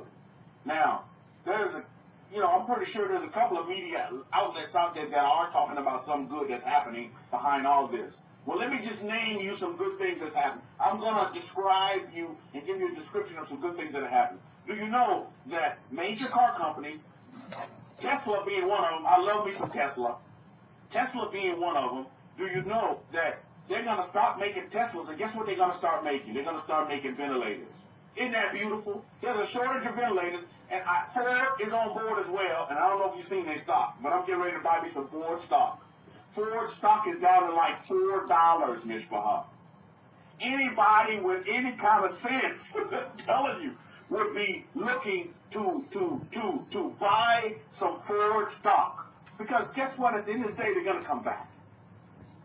But Ford also is shutting down their facilities and, their production to make ventilators to help out. There's this one brewing company. They specialize in making beer. And because, people are not drinking as much because, they're too busy buying toilet paper and not beer, they shut down their facility. Now, instead of making beer, guess what they're making right now? They're making hand sanitizer. So do you see these great stories? And let's talk about people. Because at the end of the day, it's all about people. You got the NBA has shut down for a while. And so you have some of these NBA players using their salaries to pay for the salaries of everybody that worked in the concession stands, everybody that's working any kind of food court facilities at the stadiums, paying for the salaries of the employees of their favorite fast food restaurants that they like to go to that shut down. Do you see? Great things are happening out there. Besides families coming together and finally getting to know one another because they've been so separated, being torn apart, to and fro, having to go here, there, and everywhere. But now they can find to where? It all starts in the house, Mishpah. If you don't see it, guess where everybody is right now? They're in their home. Baruch Hashem. Hebrews, Israelites, we already know that. We've been doing that before Corona, correct? It starts in the home. And now the world is starting to see as well that everything begins and ends with your home. So I see a lot of repair occurring in the home. And another that I want you to see, Mishpah, that's the greatness that's happening with this, and you all can be participants. You all can be participators in this as well. Now, we haven't gone to the severity of other countries and just, Italy is like a ghost town. I mean, seeing pictures of Italy, that's like a ghost town. China was as well at one step. Now people are getting back out. They're allowing people to go back out. My mother-in-law, full disclosure, she's still not coming out. She kind of suspicious, like something ain't right. They let people out, but it's not that feel is not there. She's got energy that's like, oh no, I probably still need to stay in my house for a while. So she's still staying in. And she got my brother-in-law going out and get her what she needs. So you see all these things occurring. Some people going out, some people staying in, blah, blah, blah, blah, blah, blah. But at the end of the day, what we're seeing here is families come together again, Baruch Hashem. And that's a beautiful thing to behold. Another great thing that we're seeing with this is that as and I would like some participation in this as well, as I'm telling you to participate in this, because this is listen, Hakoy has talked about this. In this time right now, and you listen via YouTube especially, this is a great opportunity that may never come around again in your lifetime. Maybe not even in your children's lifetime. Many people are seeing plague. You know what I see? Opportunity. And then Hokmah gave me this word this week. This is opportunity. She said, tell the family. Mother Wisdom said, tell the family. This is a great opportunity. How many people are going to take advantage of the opportunity? I don't know. Listen, oil is a big thing here in Texas. Black gold, Texas tea, we call it oil. Oil prices, Mishpah. How many of you know this? And you all are going to be affected by the oil prices. You know why? It's because the gas is going to get cheap. How many of you already seen gas is just cheap? It's no man's business. And guess what? Gas is going to even get cheaper. I mean, gas is cheap, Mishpah. Here in San Antonio, I'm paying about $1.50 for some gas. And they're talking about, the experts are saying, gas may go down to 99 cents. Yeah, Texas, we have a lot better than most other places. We really do. Because some people are screaming blessings at gas at $1.80, at $2. I'm like, $2? $1.80? You happy off that? Man, it's $1.50 here. Baruch Hashem. Eddie says, time to fill up garages with gallons of gas. James says, our rating may go down to 88 cents. Oh, yeah. You see, listen. The fear factor The anxiety is not over with yet, Mishpahah. You see, we're just at the early stages. You see, I firmly believe it's going to take a while for the instruction to marinate to the people. You see, as the leadership, as the president gives out the instruction, it's going to take a while for that to disseminate down and the trickle-down effect. So people are still going to be running in fear and anxiety and worry and blah, blah, blah. Just like we got the testimony from Atara. Atara told me, just told all the family, look, I work at Walmart, and they still making runs on toilet paper. So Atara, we need to use Atara as the barometer. Atara, tell us when they quit making runs on the toilet paper. Then we'll know that the V-shaped reversal Hakohi is coming when we see toilet paper on the shelf. Baruch Hashem. That's going to be our barometer. You see? Baruch Hashem. So, again, people are still going to be running in fear. This is why this is such a great opportunity for all of you in this room. All of you listening via YouTube. Why? It's because if you're not in the market, then you probably need to get in the market in some way, shape, form, or fashion. It's not a big investment to get in the market. And then guess what, Americans? Your government is going to give you some money to help stimulate you and your family. How many of you know that? There shouldn't be newsflash to any of you. Do you know is that's part of a benefit package that's being inoculated into the American government? Is that you're going to get a check in a couple of weeks. Put up a capital C if you knew about you was going to get a check. How many other countries? Oliver, are they doing that in France? Any other countries outside of America? Anybody in the room? Are they doing that in your country as well? I'd like some response. Oliver said no. Oliver said no. But I'm pretty sure, Oliver, you would sure like a little check, wouldn't you? A big check, Baruch Hashem. Jacob is saying no. Then that's not happening there. But do you see, in America, what are we doing? We give people money to help stimulate the economy and to help stave this fear and anxiety, and the world has come to an end, and you're never going to have any groceries.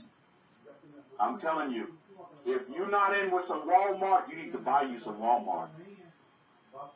You need to buy you some Walmart stock. Because one of our mentors, Chadasha, I tell you, that webinar was just like on point. I was taking all kind of notes and I took action as well.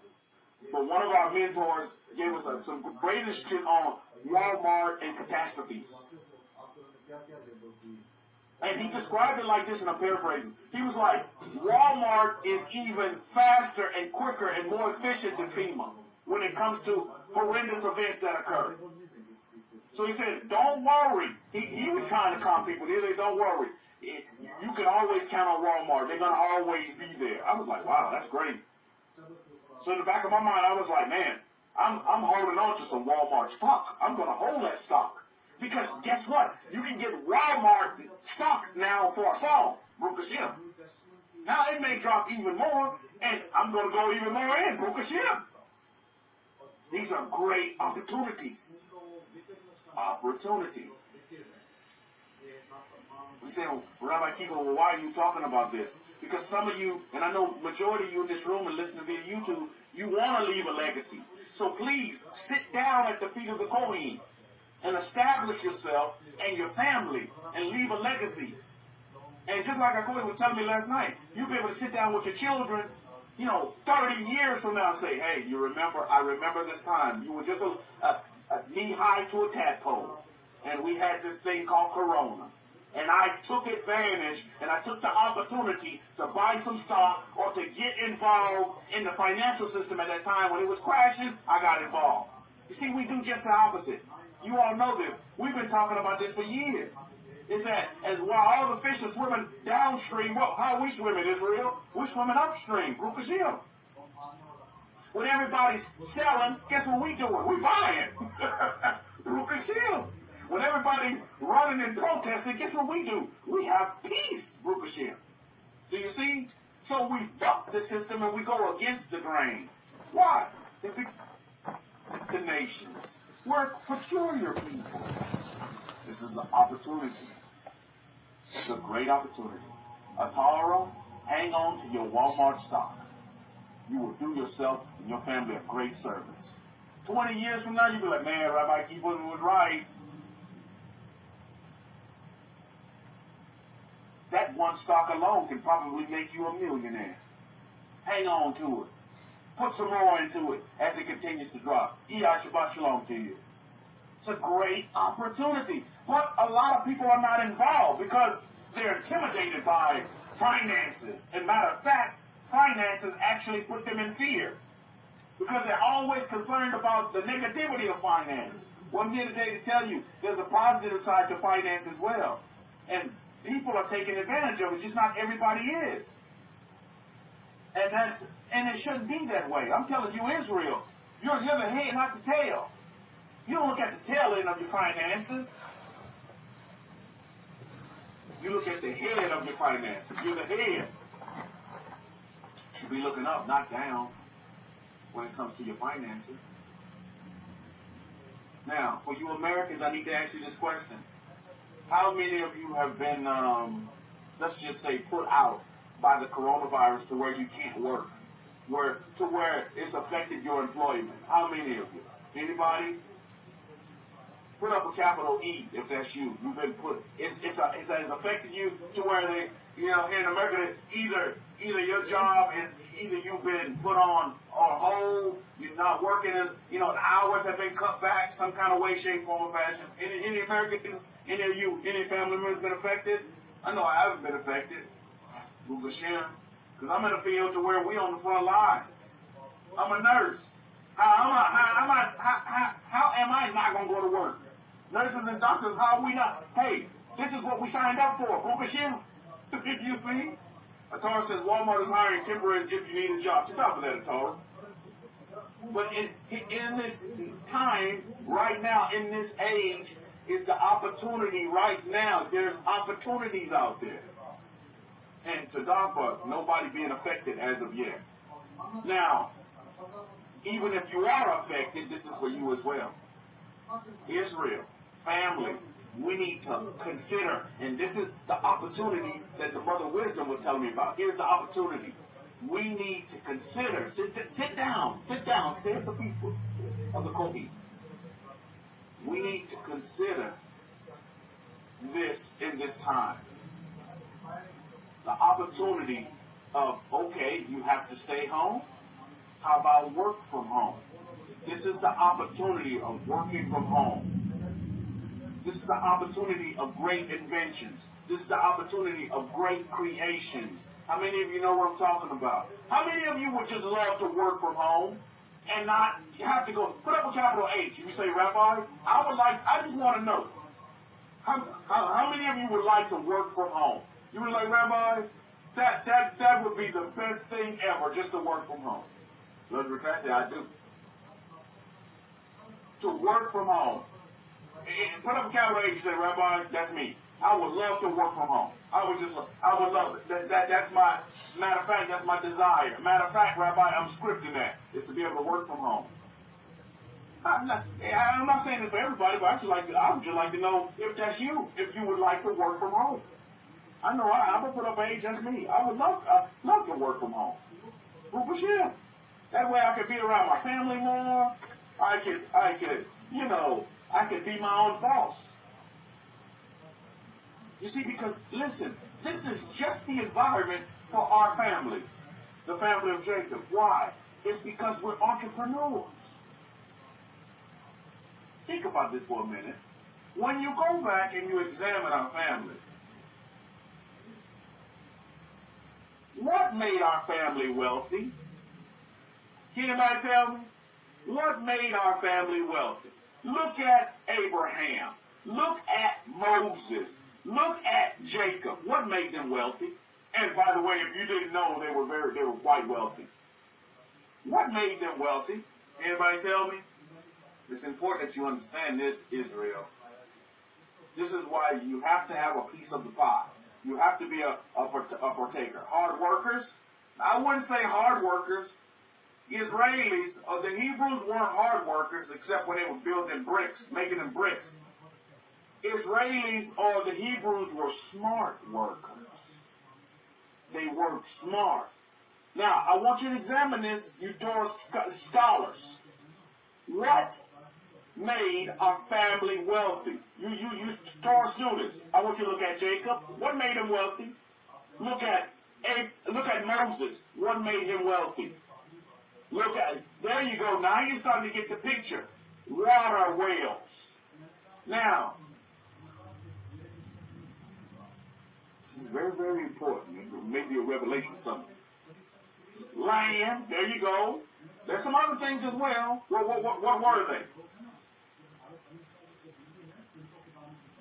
Dealing with a farm. There you go. Shepherd. Livestock. Now we cooking with canola oil. No, I don't use canola. We're actually cooking with coconut oil. Or my olive oil. See, now you're talking. Now, I want you to have that same mindset. Look at these things. So what should we be in today? We should be involved in commodities, shouldn't we be? Shouldn't we be involved in commodities? We should be involved. That's in our DNA. This is what I'm telling you guys. This is ready-made for you. You was made for this because it was made for you. You should be involved in all those things. How many folks can go without water? People can't go without water, can they?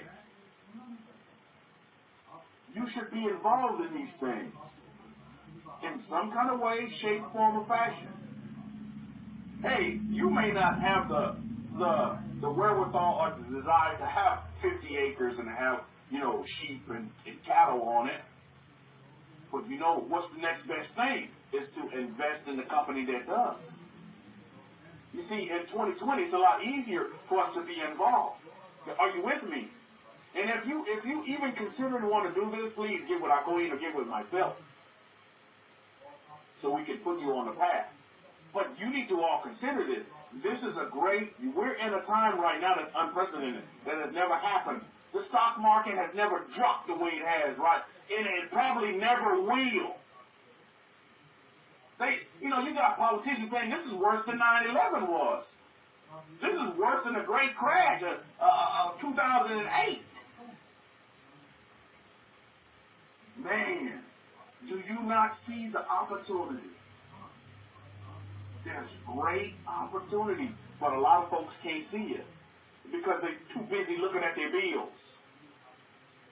They're too concerned if the government going to take their house. The government's trying to help you. It's not trying to hurt you. The government is your friend, but most people think the government is the enemy. I don't know how many enemies give you money. How many of your enemies going to give you a check to cash it to do whatever you want with it? I don't know too many enemies is going to do that.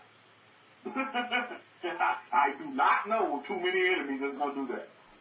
The government is your friend trying to help you. But too many people are caught up on this conspiracy theory, this, that, the other, too afraid. Don't be afraid.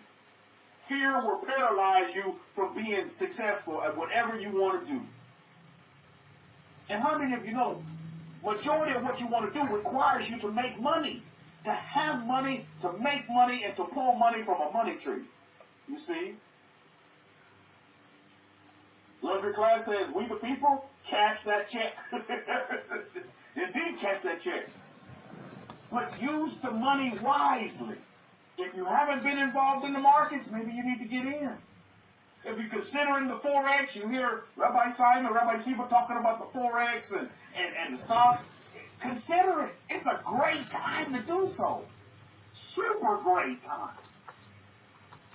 And if you're already in, continue to invest. Invest wisely. You see? According says currencies are record low historically. My goodness.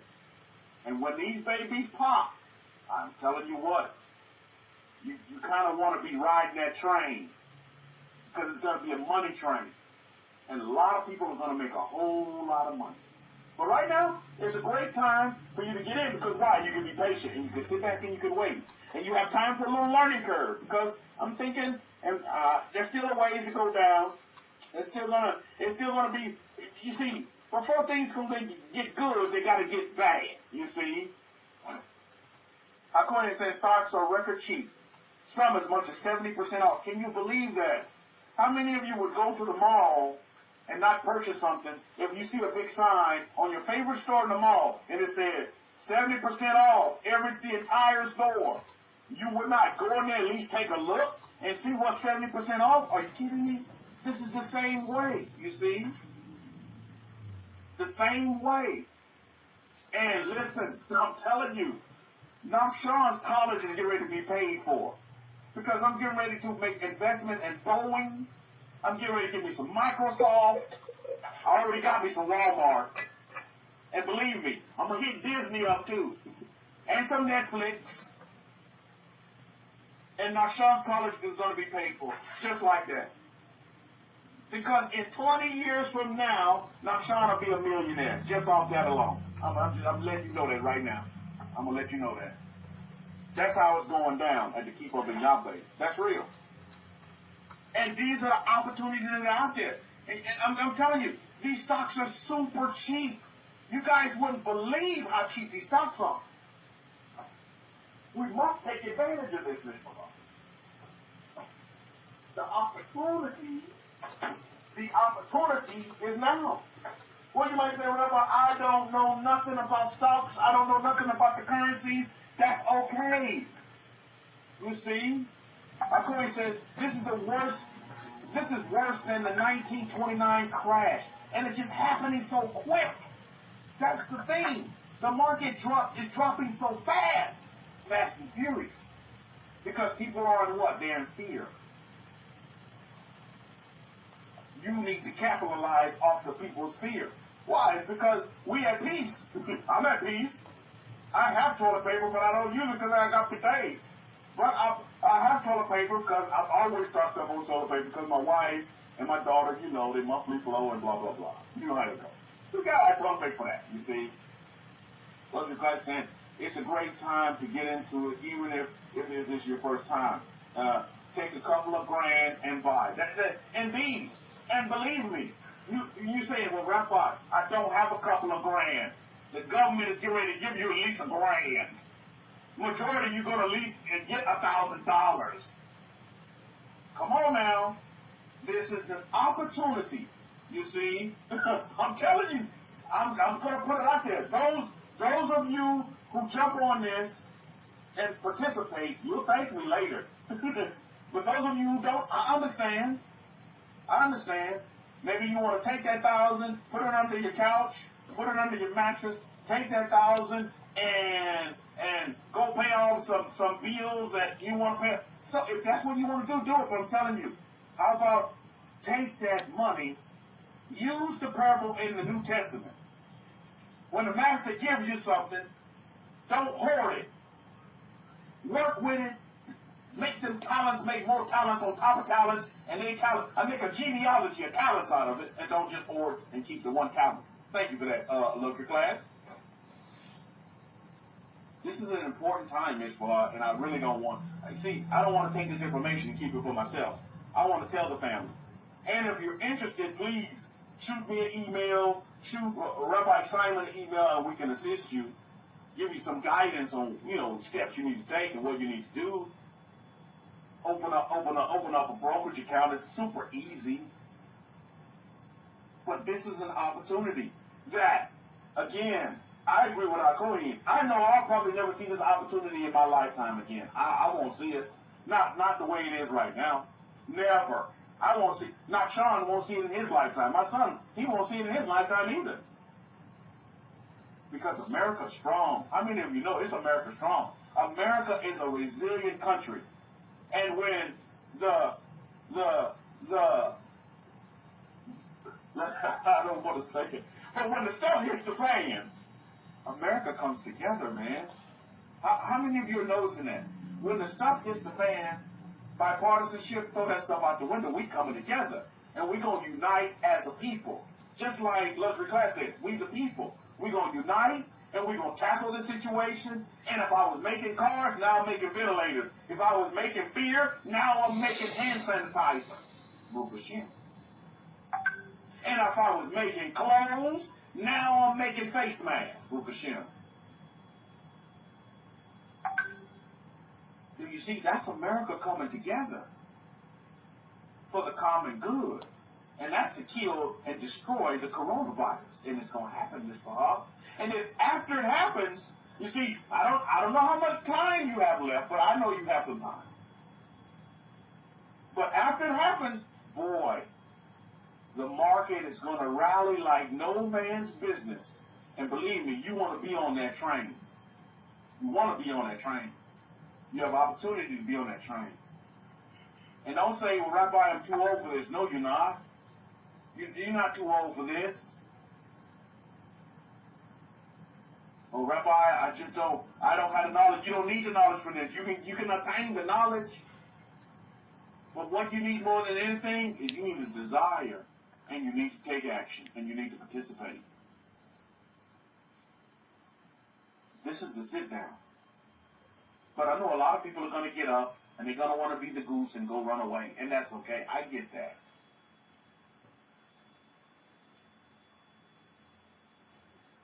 But I know all of you in this room, you desire to leave a legacy, and you want to establish a legacy. And a financial legacy is just as important as leaving a spiritual legacy behind as well. And a legacy of doing. I mean, that's just as important. I mean, my goodness. Now being a father, I realize I want to leave my son in a better condition than I had. And believe me, I have it pretty good right now. And I want to leave him even better. I don't want to leave him lessons. Who wants to do that? Who wants to leave their children lessons in what they have? No way. I'm going to leave my family in abundance. And I'm going to leave them with the tools to even continue to be more abundant on top of that. On top. Just like I go and like his eggs on, he like the eggs on top of his toast. I'm going to leave them on top. It's so important. So important. Don't run in fear. Right now it's not a time to be fearful. Right now is a great opportunity where you become financially free. Take advantage of the vehicles that millionaires have taken advantage of. The vehicle of the stock market. It's so simple. It's so simple. You may not know what to do, but there's somebody that does and that is doing it right now that can teach you and be your mentor and guide you and give you the instruction that you need to make wise decisions and to make a whole lot of money. Period. And there's many mentors out there that you can choose. I have many mentors. I know Cody has many mentors. And you take from them what you need, what you think is best for yourself, and you apply it and you use it. Or you just replicate what they're doing. And you become just as successful. Because if you don't know, then get in with the know. Get in with those that do know. But don't do what I see people doing. They get their income tax and they're just burning it on foolishness, you see? Oh, we're buying another 70-inch screen TV. You're out there, yeah. You're going to Walmart and buying it, which is helping me out because I got stock at Walmart. But still, what good is it doing you when they come out with a 75-inch TV and then you want that one? What good is that doing you? What legacy is that? What legacy are you leaving behind for your children? Oh, I have a 75-inch screen TV. We must be wise, and we must use the wisdom in the direction of the Chokmah. Chokmah told me this week, Mother Wisdom told me opportunity. That's been the word of these 6 days of labor for me. Opportunity. It's opportunity. It's opportunity. It's a great opportunity. Don't let opportunity pass you by. What did Akohi say in his lecture? And I wrote this down. He said this. That day, listen to what the Kohen says. Or make it rhyme. That time, that day, listen to what the Kohen say. Doesn't that rhyme? I was like, wow, that's kind of catchy. But it makes so much sense. And the rhyme has a rhythm to it. And if you follow that rhythm, you cannot go wrong and you will be successful. Just like the heartbeats. There's a rhythm to it. Rhythmic. That time that day listen to what the Kohen say. But just like that woman I was telling you about earlier that phoned in this week, just truly worried and in fear and just full of just confusion. She was like, oh, I really need to talk to the Kohen. I really need to talk to him. Because I've been out here listening to all these different people. She said, I knew him at one time, then I left. I went away. I left, and I went away, and I began to listen to what all these other people were telling me to listen to, and I began to, sip from the many bitter waters that are out there, Ms. Bahal. And believe me, all of you probably are watchers and witnesses to the many bitter waters that are out there. But when you taste from the living waters, I don't understand how you can leave it.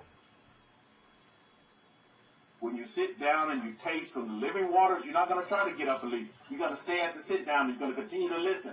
You have to sit down, though. You can't be up running to and fro.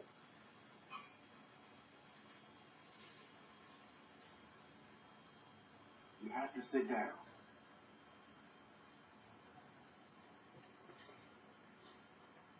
And Rabbi John, who used to be a rabbi with us, he decided not to sit down. And he got up, choice of his own, and he went away. He didn't want to sit down with the Kohen. He went away. He sat down with the Kohen for a little while, then he went away. And for him, he never got a second chance to come back because he passed on. So for him, it was too late. Don't let it be too late for you. Learn from Rabbi John. I'm pretty sure Rabbi John is saying right now, woulda, shoulda, coulda. I should have never left, number one, but I at least should have just reached out to my teacher, my former teacher. Never leave your teacher. Never. Never think that you know more than your teacher, because then you cannot be taught. You abandon your teacher, then you cannot be taught. You become teacherless, and you become teachless. Just like this woman is understanding. She phoned, I tell you, very instructional phone call. And all her worries were, she was like, well, since I have you on the phone, let me ask you some questions. Every one of her worries were fixed. You know how they were fixed? You know how they were fixed? What does the laws of Moses say? That's what fixed it for. Well, what does Moses say? Always go back to Torah. Torah always has to be king. You see, when you make Torah king, then you have to make... See, making Torah king is just the first step. You know what the next step is? Then you have to make the Kohen the advisor. Because you need to be advised on the Torah. King David, King Solomon, you know why they were so great? Because they had great advisors. And they listened to the instruction and the advice of their Kohanim in their gates. Now, we have a Kohen for our time. This age, 2020. And boy, do we need him. And boy, do we need him. It's so very important that you understand that. So very important. So very important.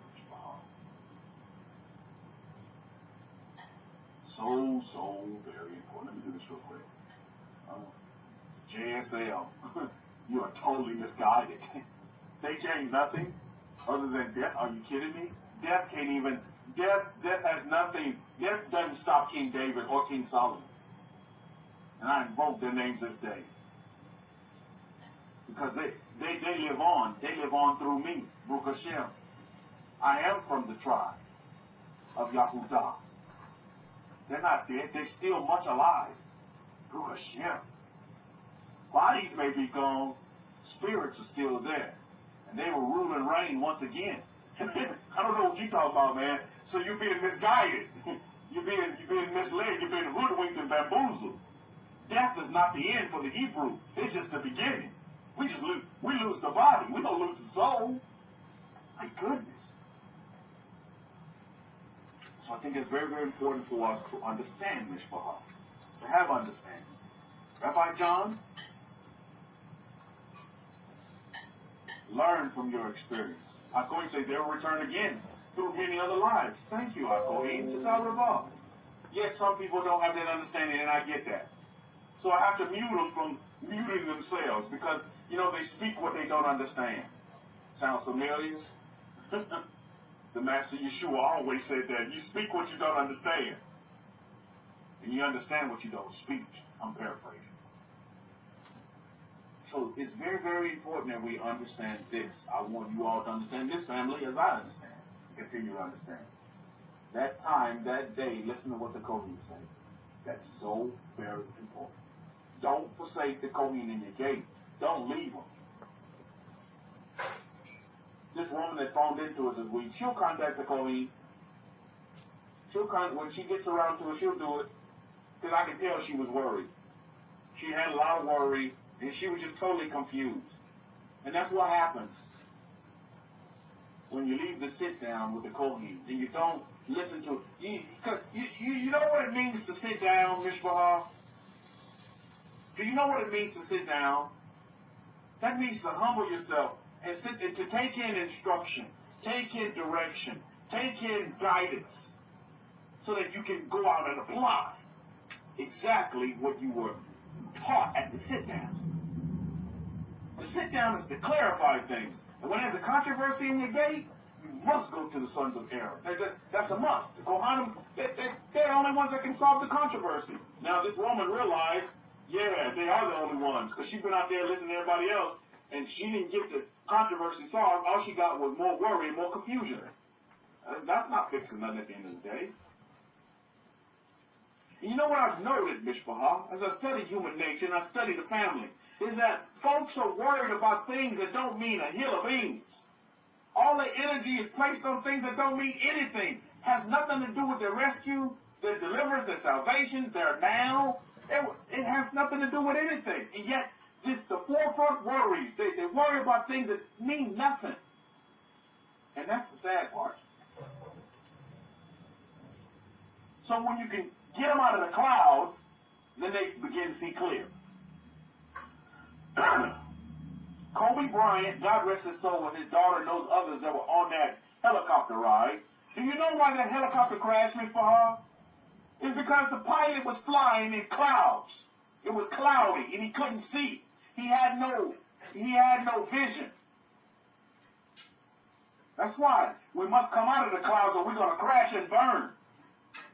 All respect to Kobe Bryant and his daughter, and those that were on that helicopter ride with him. So, I'm going here. Shalom, not Shai. Shabbat Shalom. Now, Shai wakes up in all his glory. So, this is where we are.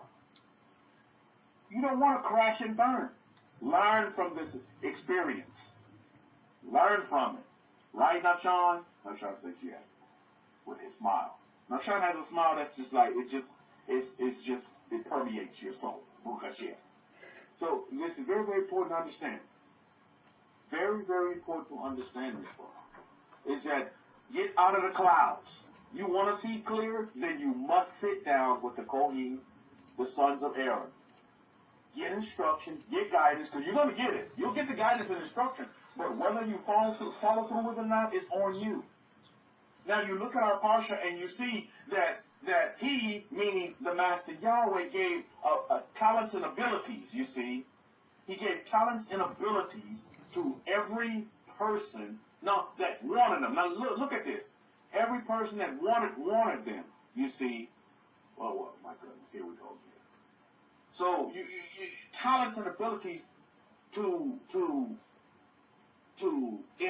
erect or to participate in building the tabernacle, the Mishkan. Now, why were certain people singled out? That's the question I had. And other people's weren't. Why were talents and abilities given to some people, while other people didn't get talents and abilities? You want to know why? It's because they didn't ask for them. They didn't desire them. Now, those that desire to help and to participate, they got the necessary skills, abilities that were needed to fulfill the mission of the Mishkan, of the tabernacle. Are you with me? So, unless you desire these things, you will never get them. So again, what is your desire? What are you meditating on? Oh, what some may know of as praying. What do you pray about? What are you meditating about? What are you scripting? What are you journaling? What are you affirming? If that's not a part of your desire, then the Creator of all things is not going to give it to you because you don't want it. It's not going to press upon you something that you don't want. If you don't have the talent and you don't have the desire to participate in the building of the Mishkan, then why would He give you the ability to make curtains when you don't want to make curtains?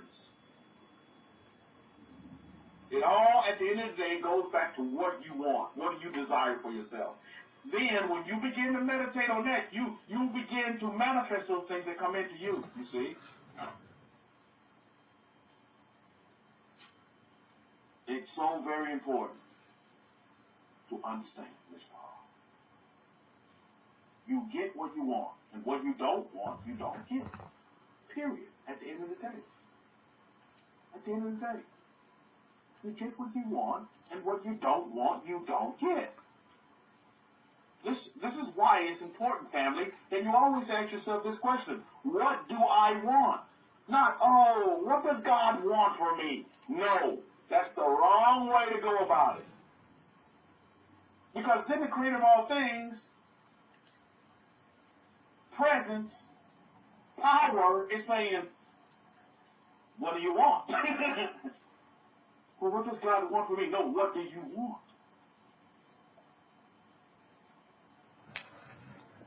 That's the fundamental question. Get out of the clouds and get clear with yourself first. Most people are not clear with themselves. They don't even know what they want. So they're in the clouds and they keep crashing and burning. This failure, that failure, this failure. Because at the end of the day, you really don't know what, you haven't got to the baseline of what you want. You need to have that sit down.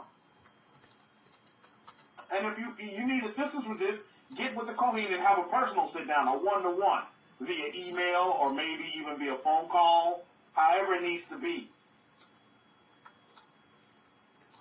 And for some of you, now is a great opportunity to listen via YouTube or listening live in this room because now you have all this downtime. Because of the Corona has given you downtime, you see. It's giving you some downtime to be able to make a decision for yourself, you see.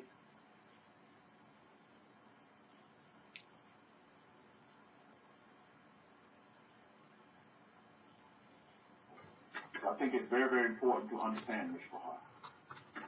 You need to have that sit down with yourself. And I'm going to get ready to close early and leave you with this, but I want to leave you with this. I'm going to leave you with this, Ms. Fahar. Now is a great time to make, and Hakoin is marked the speech today for 12:30 p.m. I guess that's Eastern time. I think he's in Eastern time, so that'll be 11:30 p.m. our time here. You all need to listen into that. You get instruction and guidance. Have a sit down with the president and see exactly what's going on. I would encourage you all to listen to that. Listen to it, because there will be some great advice and instruction that you need to get for your families. Let you know when your check is going to come in, because it's coming. Matter of fact, it's not just one check, it'll be two. Another check will come later. But they're still ironing out all these things. I think this is a great time for you to use your entrepreneurial minds and begin to create great things. For those of you who want to work from home, and you don't have any ideas, you shoot me an email. I may have some ideas for you that can assist you. To take control of your financial situation. I may have some ideas if you need. Even if you're just a fledgling, you want to learn Forex. We have some mentors. We can point you in the right direction. Give you some mentors that'll help you and assist you. And start you out, and you can begin to learn Forex from the baby level. You can begin to crawl in the Forex. But I firmly believe currencies, you know, we got to get with it. We got to get with it, Israel. Yeah, we're in these nations to be a blessing, but also to get blessed by these nations. So we can be a blessing. And the energy of money is a powerful energy. And I love that energy. And we have a relationship and a friendship that's going to last forever. And I think it's important for all of you as well to have that same mindset. Don't see money as your enemy, money as your friend. And don't fear money. Love money. And you'll see a change in your life. Money is energy. Match that energy money has. And money, connect to that energy of money. Money will come to you like a magnet in many different ways. Some of you have great ideas. This is a great time to start some businesses, home-based businesses, where you can run them from the internet. I'm telling you what, that's another great thing that you're going to get out of this. I'm getting ready to close. But you're going to see this as well.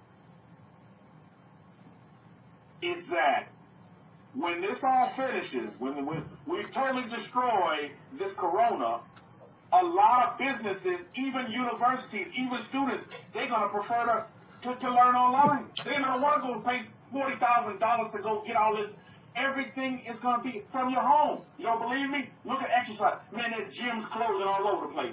Workout places, because you know why? Peloton is taking over. And there's going to be more Pelotons that come out of this. And people are going to be working out right from their own home with a personal trainer. Get that. Believe me, it's coming. It's coming. So brick and mortars are going to be done. Everything's getting digitized. It's going to get even better. Universities, by humbug, spending all this money with these major universities, you're going to get your degree right from online. My daughter, she's going to start getting taught next week online. Schools are closed here in Texas right now. Oh, that online. You got online classes. And people are going to prefer that when this is all over with. Businesses, you're talking about big businesses, they're going to say, hey, we can cut out all this overhead. We don't need these buildings. Let these people work from home. We're going to save money. And we'll probably be more productive because people are working from home. Because they want to work from home. How many of you have seen this? These are going to be great opportunities that come out of this. So you want to be in on this. And let me tell you, you need to look at investing in these tech companies and these medical companies as well that are making these medicines. Because guess what? When corona's done, there's still going to be, what I've heard from one of my mentors, it's like a ripple effect. To where, yeah, we killed corona, but we still got to deal with the health of these people. So health care, stocks, and you want to be in on that. Now, I'll say this last in closing, and I've never seen this before in my life. It's like total opposite of what I've seen in my experience with the markets, the currency market at that. Now, even with the markets as well.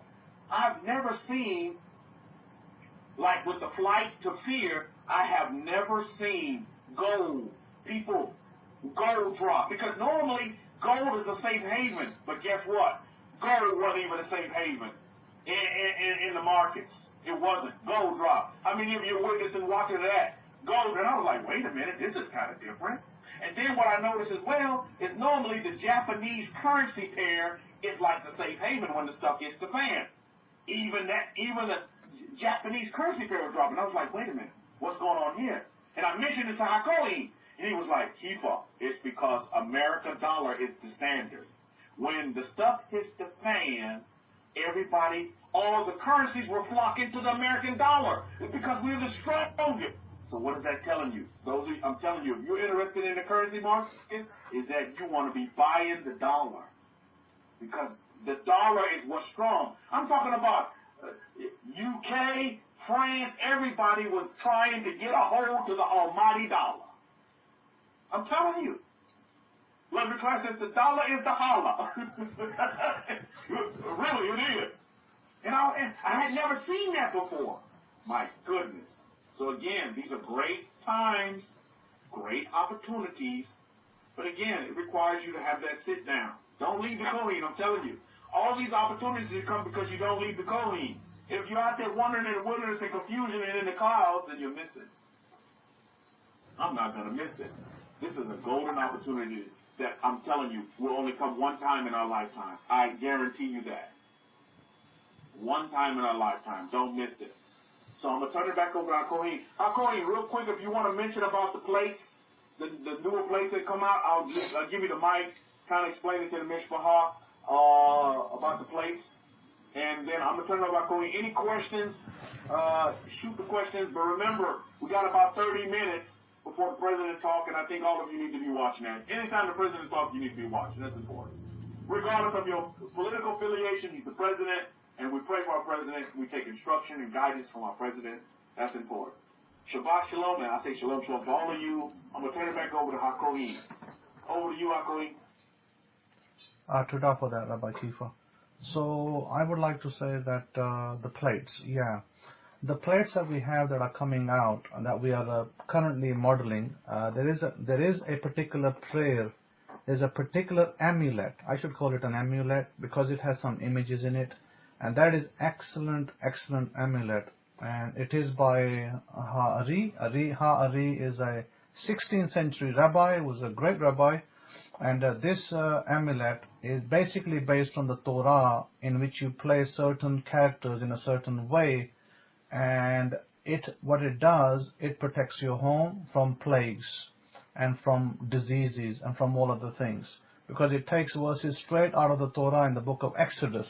And it applies it in a certain format, Kabbalistically, and it is actually supposed to be very good for you. So we have that actually, we produce that in Pakistan. And if you want to have that in a picture format, I can send that to you. You can write to me at shimon63@yahoo.com. I can send that to you as an image, and you can just print it right now because obviously you don't have the plate. You can print the image and laminate it and put it on your, eastern side of you. Well, put it this way: put it facing Jerusalem. Whatever is your side is facing Jerusalem. If from the America is east, from the UK is southeast, etc. So check the direction of Jerusalem and face it on the wall towards Jerusalem.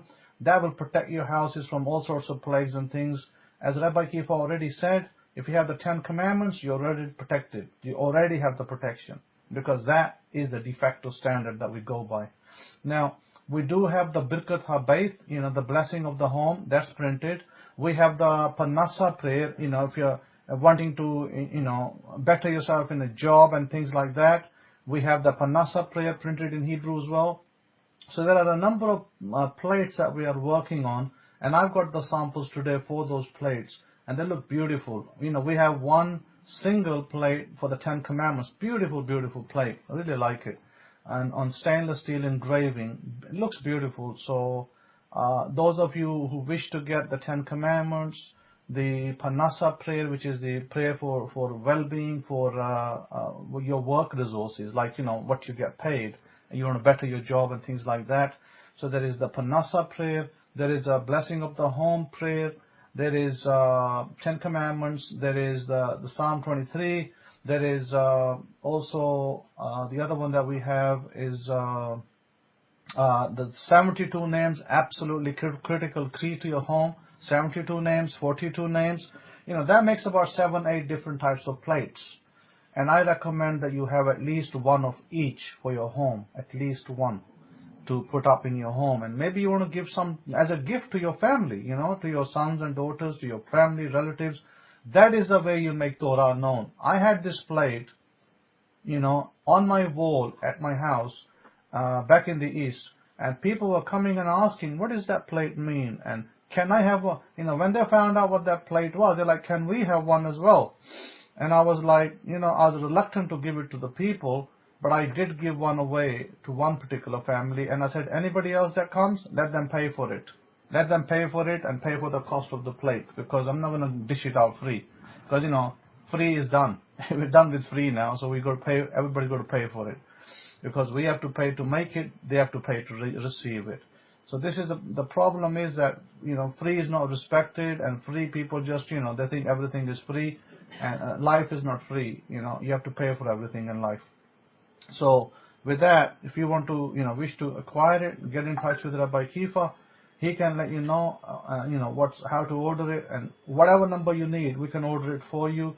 and we can acquire it, but there is a postage cost. And sometimes they do get little bent in the way coming up, even though, it's a long distance by post.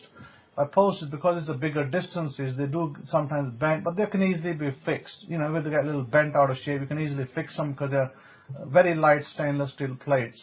But these are an excellent resource for your home, protection, blessings.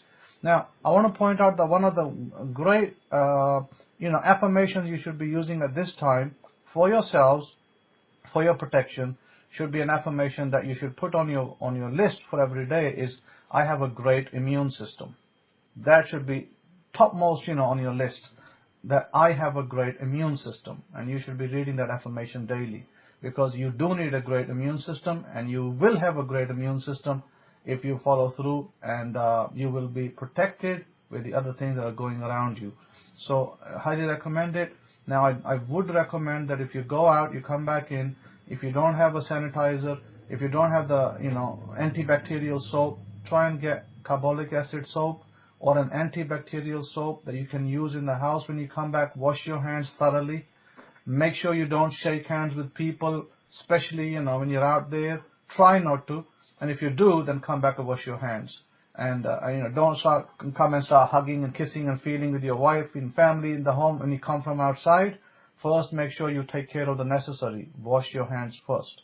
Get rid of that bacteria that's on your hands or virus before you touch your family. So that's very important.